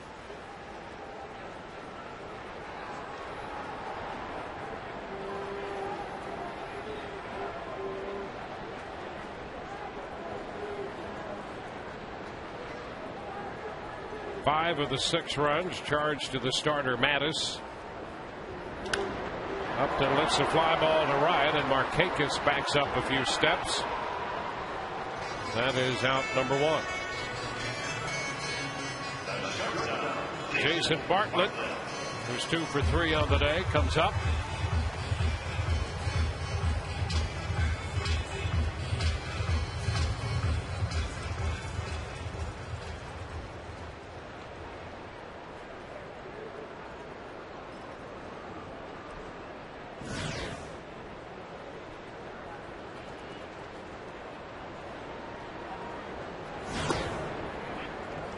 There's a strike. Bartlett spent a good amount of the time last year leading off when he had that great offensive year.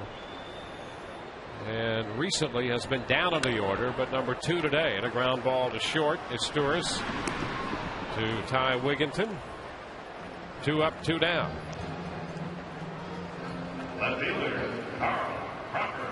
Tampa Bay got 5 innings from Andy Sonnenstein and a spot start with Jeff Neiman and Wade Davis on the DL. 99 pitches, 3 runs, 3 hits. Did himself proudly today. Kept his team in the ball game. Finally a big inning out of this Rays offense. Carl Crawford, 1 strike to count to him. He's looking for his first hit. He's looked a little uncomfortable all afternoon, Dwayne. He's chased a lot of pitches just like that out of the zone. Just a little over aggressive, trying to do too much. There's a look at David Price alongside James Shields. And what Joe Madden and Jim Hickey did is they had an opportunity to slide Price back, not necessarily miss a turn, but give him a couple extra days. Right. And they have Sonnenstein pitching today, and Jeremy Hellickson, the impressive looking young rookie, will pitch tomorrow. A little chop to first. That stays fair. Wigginton makes the play unassisted. 1, 2, 3 they go. We'll return to Tropicana Field right after this word from your local Fox station.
Baseball presented by Sprint, the Now Network.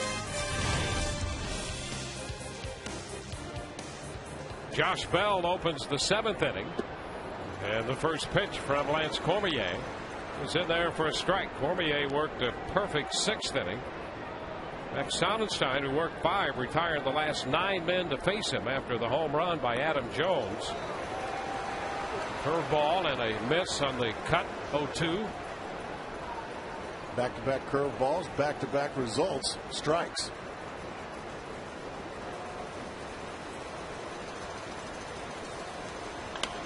Down to first and a big hop, but Zobrist makes the adjustment, makes the play unassisted. 1 away here in the 7th inning. Time now for the DirecTV game break. San Diego and San Francisco. Matt Latos picking up a strikeout. It's a big strikeout day for him in the top of the 8th. That's Adrian Gonzalez with an RBI double to left off Madison Bumgarner. That gave the Padres a 2-0 lead, and now they're in the top of the 8th. It's a 2-1 game. Matt Latos has left the game with 9 strikeouts today. The only way to watch every MLB game in HD. And if you haven't heard of Matt Latos, you're going to see a kid get a lot of Cy Young votes. Having a great year, just out of nowhere. 1 strike to count on Brian Roberts. 0-2 now.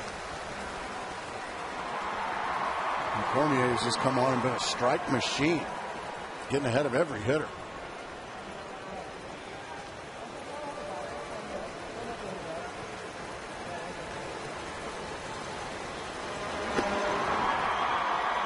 Roberts takes it away. 1 ball, 2 strikes.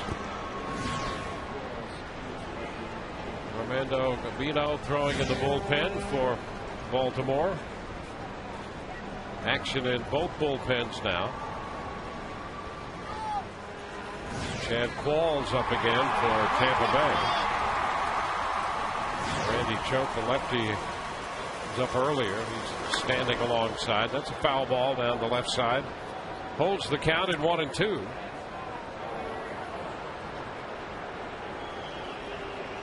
Some great races in baseball. And what the Orioles are thinking, they can impact some of those races. Counting this one, they have 8 games left to play with Tampa Bay. Tampa Bay came into this series leading Baltimore in the season series 7-2. The Orioles beat the Rays last night, so it's a 7-3 season series in favor of the Rays. But with these 8 games, including this one left to play, they will be hard-fought battles between these 2 teams. And Buck Showalter will make sure of that. His players will be ready. They'll be prepared. And they're not going to lay down for anybody. The Rays also have 7 games left with the Yankees and 6 with Boston. Right now, the Rays 2 games back of New York with Boston 6 out. And a cut and a miss by Roberts. First strikeout for Cormier, but he's pitched ahead in the count to every hitter and then went 3-2 to Roberts to get him on strikes. 2 gone. Cormier is so impressive. After Sonnenstein's 5 innings, Joe Madden handed him the baseball, and so far he's made it look easy here this afternoon. Another strike. With a strike to Markakis. Not only strikes, Dwayne, but quality strikes. Just hitting corners like it's easy to do.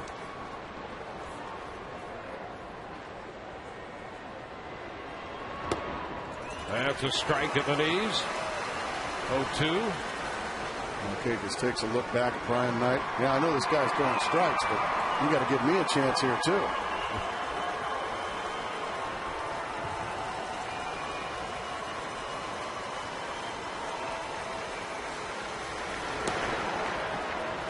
One ball, 2 strikes.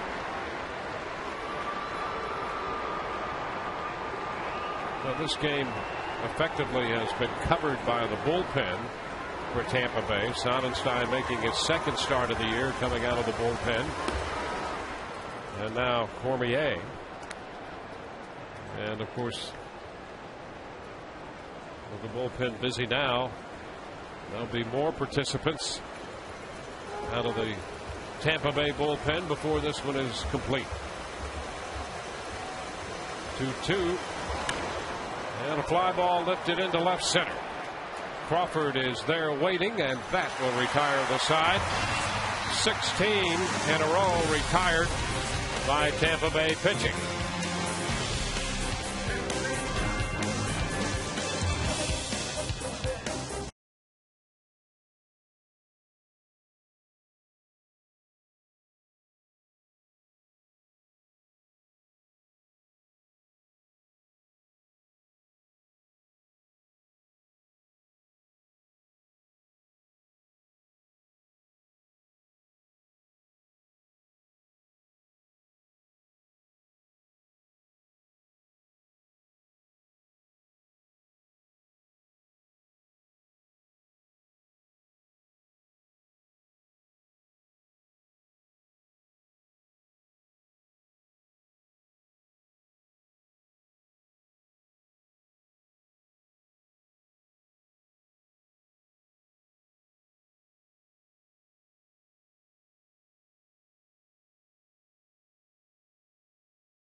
By GE Capital.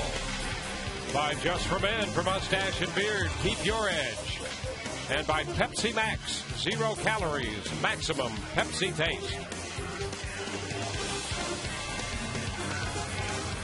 Bottom of the 7th inning. 6-3 the score. Armando Gabino is the new pitcher. Albers worked 2 innings in relief of Mattis.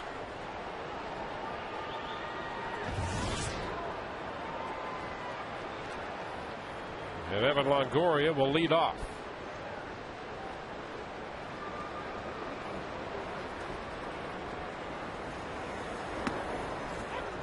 Longoria takes the pitch. That's a strike.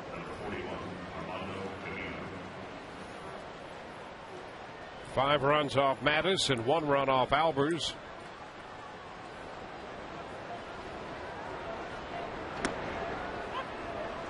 Back-to-back sliders. Yeah, that's pretty good, huh? Those are nice. 0-2. And Gabino was 7-0 in AAA this year as a starter. An ERA of 2.12, so success has followed him. Joaquin Benoit is up in the bullpen now for Tampa Bay. And he has been a very important part of that bullpen mix.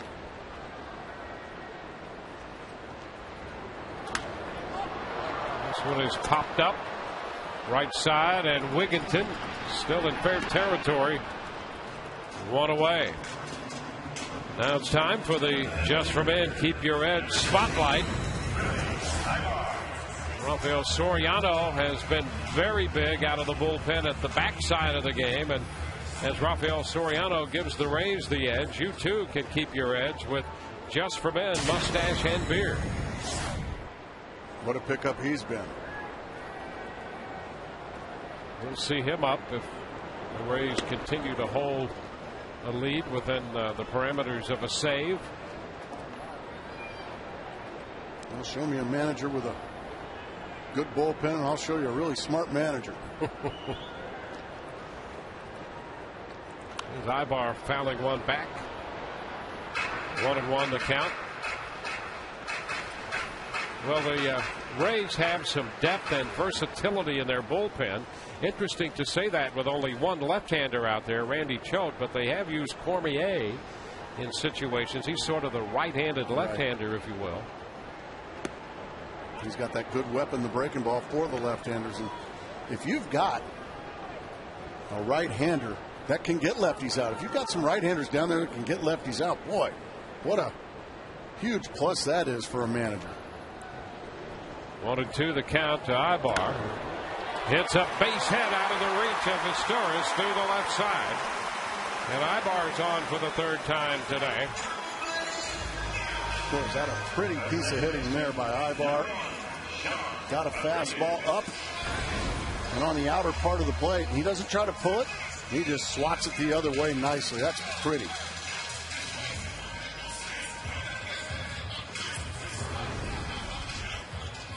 So a one-out base hit. Here's Sean Rodriguez.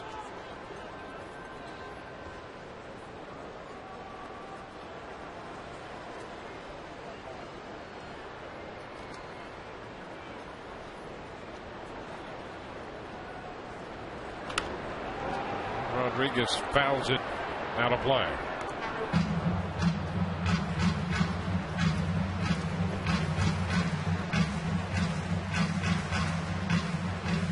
One on, one out. Ball game in the bottom of the seventh inning. Tampa Bay took a lead in the fourth inning with a 5 spot. They added a run in the fifth. It's 6-3. The Orioles grabbed the lead with a 3-run home run in the third. Tap to third. Bells plays to first. Ibar moves into second base. 2 outs with a man at second now. Pick a stat, pick a player, and build your baseball hot streak. Correctly pick 10 straight and win a Fox Sports baseball cap. You can join hundreds of others who are already wearing theirs, and the current longest streak is at 17, held by Johnny Rocket. Get your streak started today and win yourself a hat or some cash at foxsports.com/fantasy. Well, Ben Zobrist up there. He's 0 for 1 today, but he's drawn 2 walks and scored a run and has made a couple nice defensive plays at first base. Takes the slider inside, 1-0. And so he's had the kind of day that Joe Madden advocates for his club.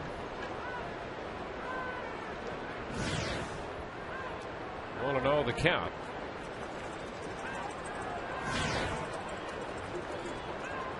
Ibar with a big lead, bouncing back and forth at second. A look back there.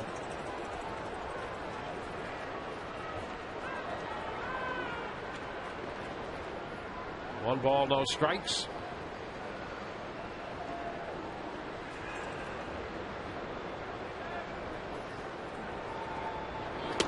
And that's a strike. Here's a look at some of that D by Zobrist. Well, no Carlos Pena, but don't tell Rays fans that they don't have a solid first baseman over there today. A beautiful dive to his right, and then on a tough hop, saved his teeth right there and made the play. Well, the versatility of this club lends itself to added depth, and they have a lot of mix and match pieces on this team with its athleticism. 2-1 the count now to Zobrist. And that was by design from the time Joe Madden arrived here to build the roster in that way.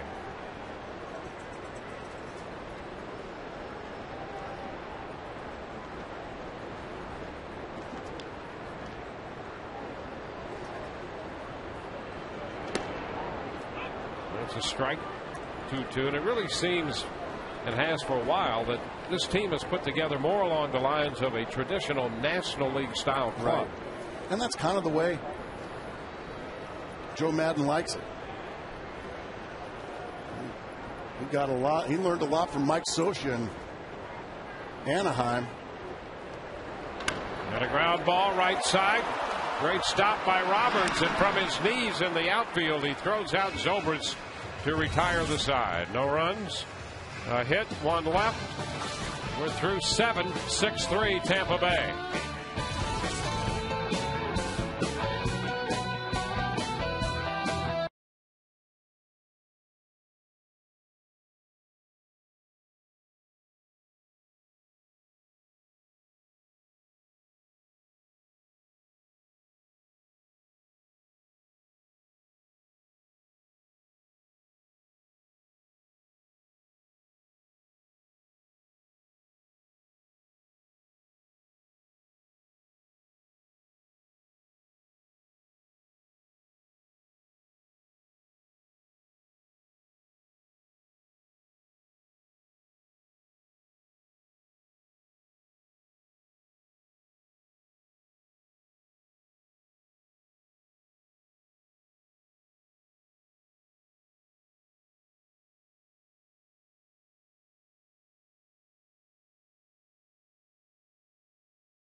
Fox Saturday Baseball, presented by Sprint, the Now Network.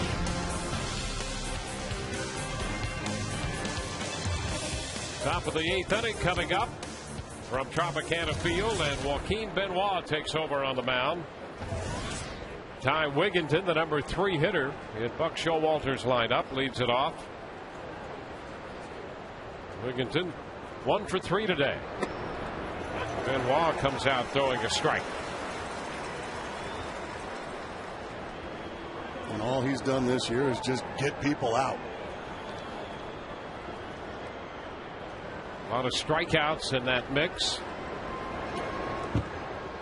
1 ball, 1 strike.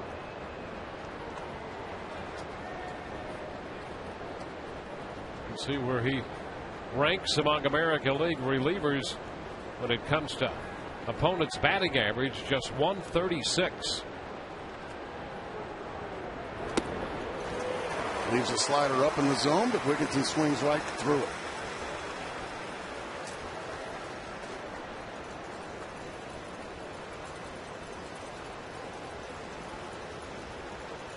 Luke Scott will be next.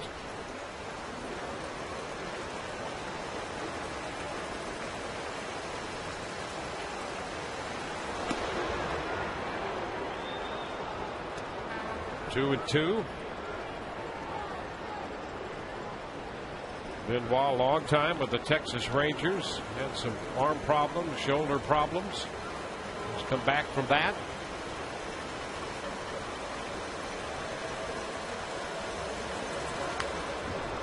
Now still 2-2 with a foul ball. He was in spring training with Tampa Bay and then went to AAA to build up his arm strength. And once he got here, He has been very steady. Exceptionally so. More like lights out. Yep. And I say he found his arm strength.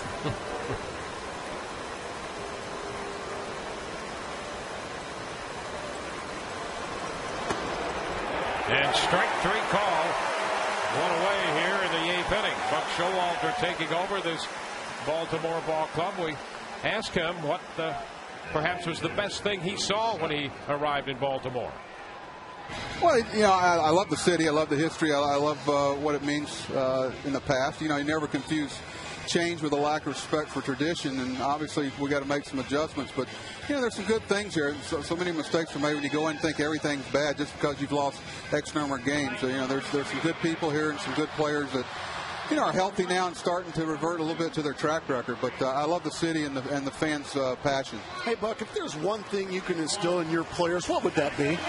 Oh, I think the same thing that everybody does. I don't have all the answers. They all try to do it. It's sooner or later they got to buy into it. It's got to be important to them. It's got to be important to them to please their teammates. Managers, and I understand the shelf life of managers and coaches. We're kind of ships passing a night in a lot of ways.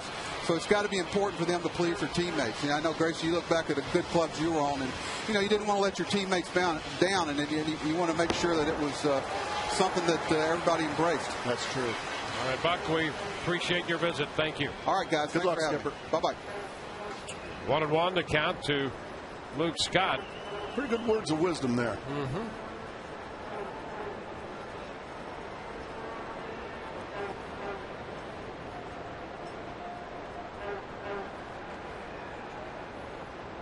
Scott waiting for the 1-1 from Joaquin Benoit. Chased one up, a fastball that started a little earlier right there. And you can see he's got Luke Scott scratching his head, chasing high fastballs. You've got to be some kind of quick to catch up with the gas upstairs like that. Well, he has that great fastball up there, and he'll show you that change he calls a Fosh. And it has been devastating against, well, really both against right and left-handed yeah. hitters. I was going to say left-handed hitters, but he can use it against both.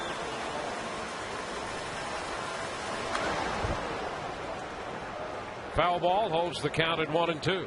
And just about every hitter knows that Benoit has that great changeup. So you'll see Benoit get a lot of fastballs just taken for called strikes because the hitter's looking changeup.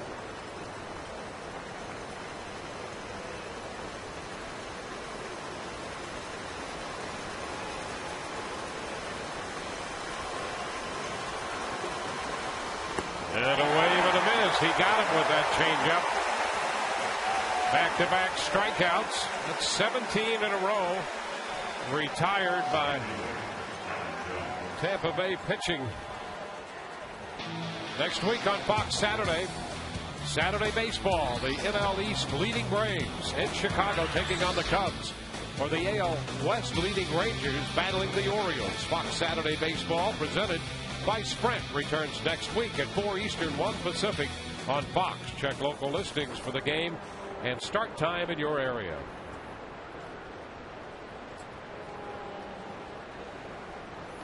Adam Jones up here. He takes the pitch down a little bit. 1 ball, no strikes. Jones accounting for the Orioles offense with a 3-run home run in the 3rd. The National League East, Atlanta now without Chipper Jones, but up by 3 over the Phillies. No Chipper Jones, but boy, do they have a Tim Hudson. Right back to the hill. Big reach by Benoit. The throw to first. 1, 2, 3. 18 straight retired. And we go to the bottom of the 8th. 6-3 Tampa Bay.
transmit anything you want.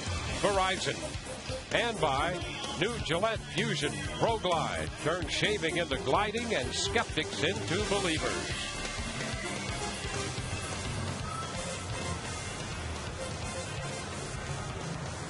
From Tampa Bay, the Rays lead the Orioles 6-3. Bottom of the 8th inning coming up. Kelly Shopik will lead it off. Alfredo Simon, the new pitcher. Shopik hit the grand slam home run in the big 5-run fourth. 1-0 the count. Otherwise, Shopik hit a fly ball to center and struck out. But that big, long home run will really turn this game around, obviously, and got the Rays thinking, you know what? Maybe we can swing the bats after all. Well, they've scored 6, and you have to score 5 or 6 to win in the American League East. Anything less than that, and you're asking probably for going home in October. But the Rays have not only the 6 runs, but 12 hits. Orioles only 3 hits. And nothing since the 3rd.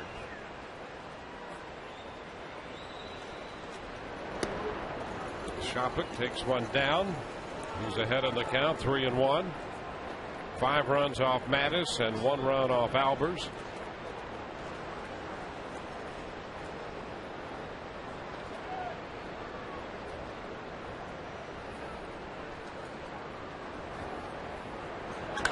And there's another shot deep down the left field line, and it hits the pole. Kelly Shopik has just hit his 2nd home run of the day. He hits the foul pole. And the Rays will take a 7-3 lead over the Orioles.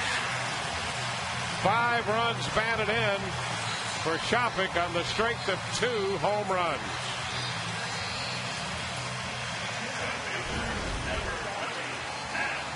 Fastball right down Broadway. Shopik destroys it high off the pole. Bong. And the Rays starting to pull away now. And Joyce takes one down. The Rays doing some celebrating for Shopik. That ties a career high 5 runs batted in a single game. And now Joyce lifts a high fly ball into left. PA just on the edge of the track. 1 away. NFL season just a few weeks away. Get your fantasy football team now at foxsports.com/fantasy. Fox Fantasy Football features new draft rooms, mock drafts, draft kits, and is still 100% free. Play today at foxsports.com/fantasy. You play fantasy football, Dwayne? I haven't gotten to that sophisticated level yet. Upton lifts a high foul ball down near the bullpen, and that's going to be out of play. A strike. I used to be a fantasy guy, but after about 5 straight years of stinky fantasy teams, I decided, you know what, maybe I'm not a very good GM after all, and now I just watch it on TV. That sounds like a great game plan to me. If you're no good at it, why continue? Big cut by Upton. He's down in the count, 0-2.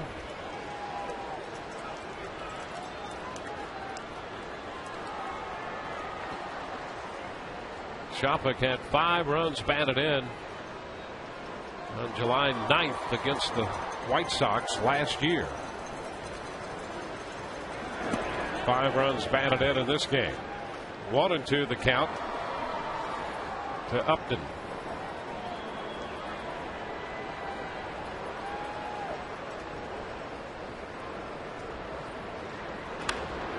Ground ball shortstop. Estouris will one-hop it in, and Wigginton takes care of that for the 2nd out. 2 gone.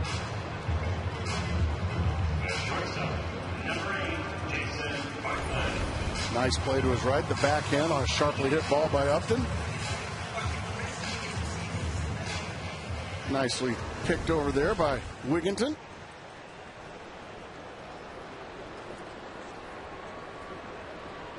Jason Bartlett. The pitch down and away. Bartlett with 2 hits.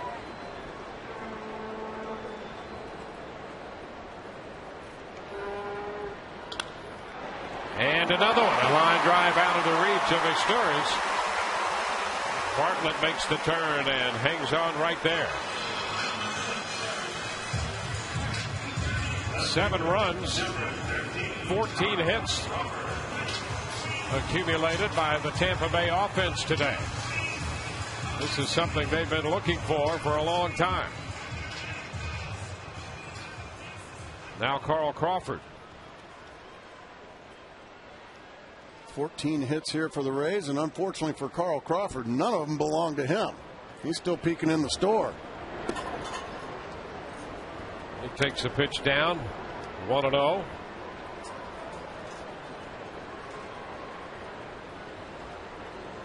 Crawford started the day at 296.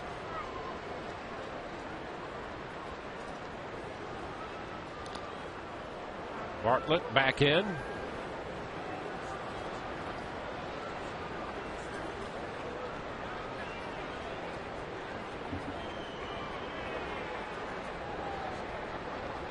The 1-0 and a shot into right. There's a base hit for Crawford.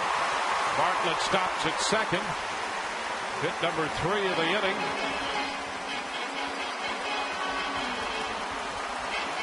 So every spot now in the Tampa Bay order has at least been on base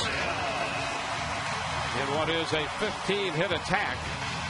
Well, when you're as good a player and good as hitter as Carl Crawford is, it's not going to be very often that you're the only guy without a base hit. He gets a fastball in the middle of the plate and just rifles it into right field. That's more like the Carl Crawford we know. And Evan Longoria with 2 doubles and 2 runs scored, 2 for 4 on the day. Up here with 2 men on and 2 men out.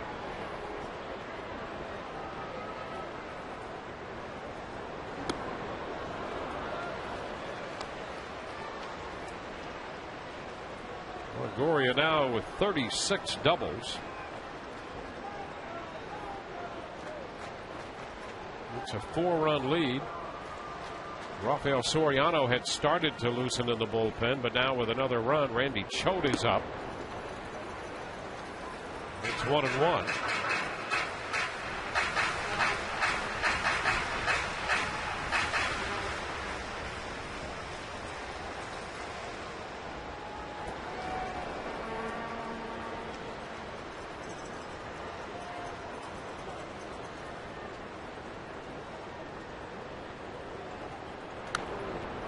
Foul back, 1-2.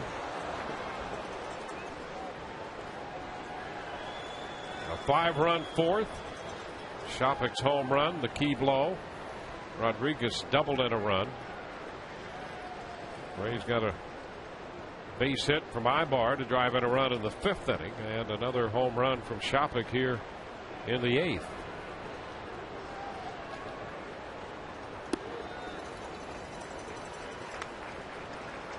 Two balls, 2 strikes.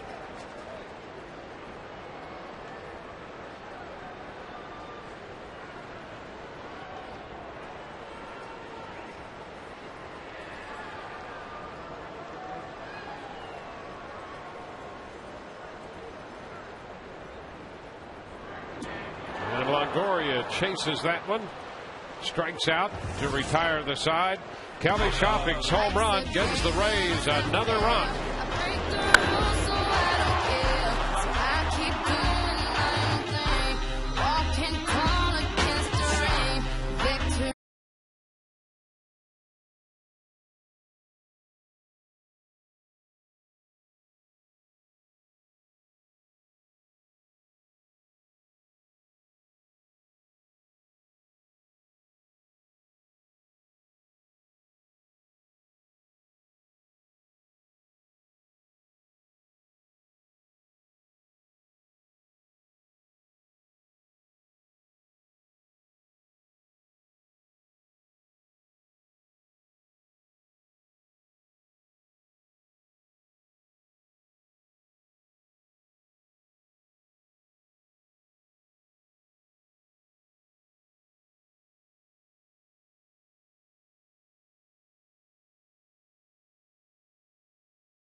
Randy Choate will be the new pitcher for Tampa Bay.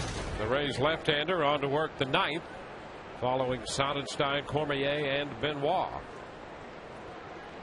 You can see he pitches about every day, the sidearm and left-hander. Felix Pie hitting against him.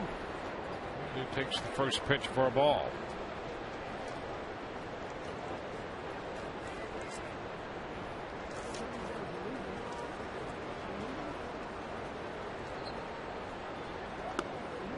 There's a strike. Pie retired in the 6th inning on a good play down at first by Ben Zobrist. 3 ground balls, including a broken bat ground ball to second his first time.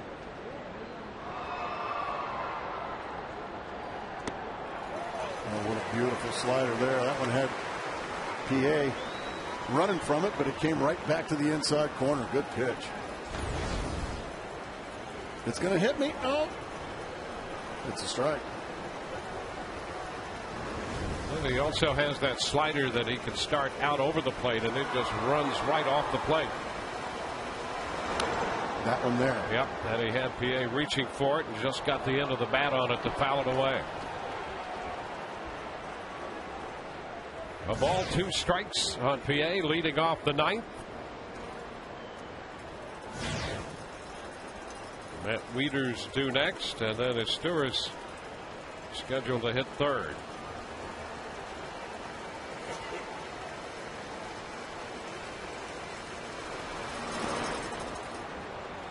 Two and two.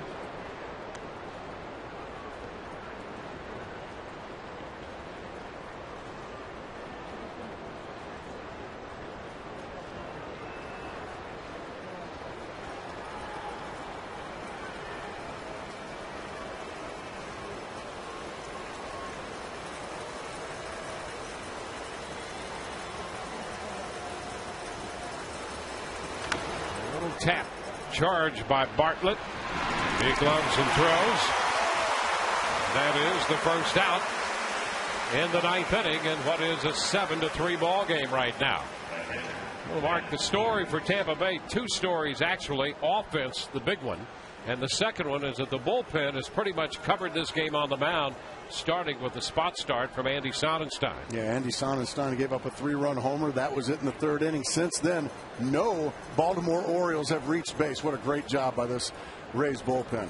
Yeah, that's 19 in a row now retired by Tampa Bay pitching. Here's Matt Wieters. Wieters has struck out, grounded out. The last time hit a fly ball to left. He's a switch hitter, so he'll turn around and do it from the other side.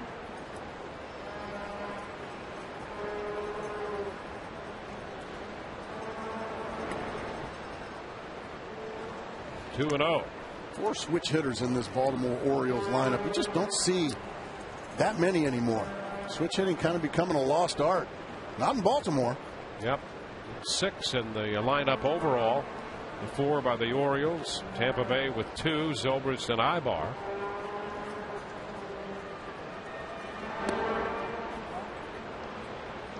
Choate has fallen behind Wieters.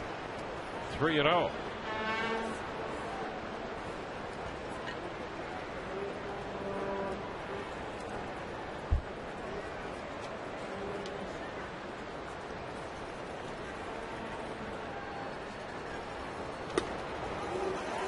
A strike, 3-1. The Orioles and the Rays playing today. Boston is at Texas tonight, and New York at Kansas City tonight. The Rays trying to put a little shot over the bow of the Yankees as that one's hooked down the line. Yep, just fair past the diving Longoria. That's going to be a double for Wieters. So Choate gives up the 2-base hit.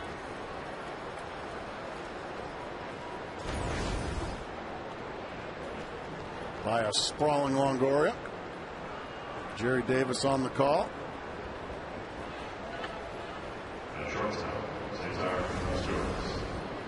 He expects to catch everything, doesn't he? He does. Well, you win a Gold Glove, that happens. That's exactly right. You expect to catch everything, and everybody around you expects you to catch everything. And he's been very good. He's, from the time he arrived, has been a veteran-like presence on the infield. Cesar Izturis is 1 for 3. Sends a fly ball into center. B.J. Upton makes the catch. Leaders will hang on at second. 2 outs. Orioles down to their last gasp. Third baseman, Josh Bell. Here's Josh Bell.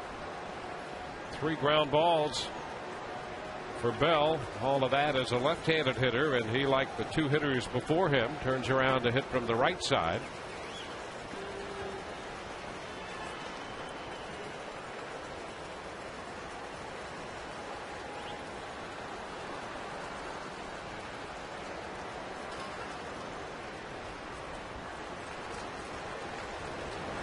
And the pitch is a strike. Crowd of a little over 36,000 here. A good crowd for this game. Just a few hundred short of a sellout. And since about the 4th inning, there's been a lot of cowbell.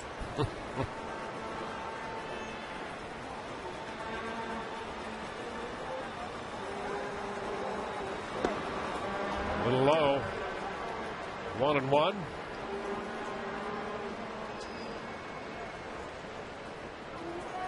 For Choate, this is getting stretched out. He's facing 4 hitters in 1 inning. He's going to have to call his agent and get his contract renegotiated. This is too much work.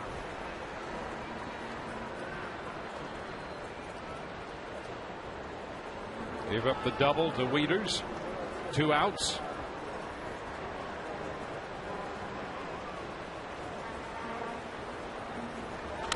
And a ground ball to third.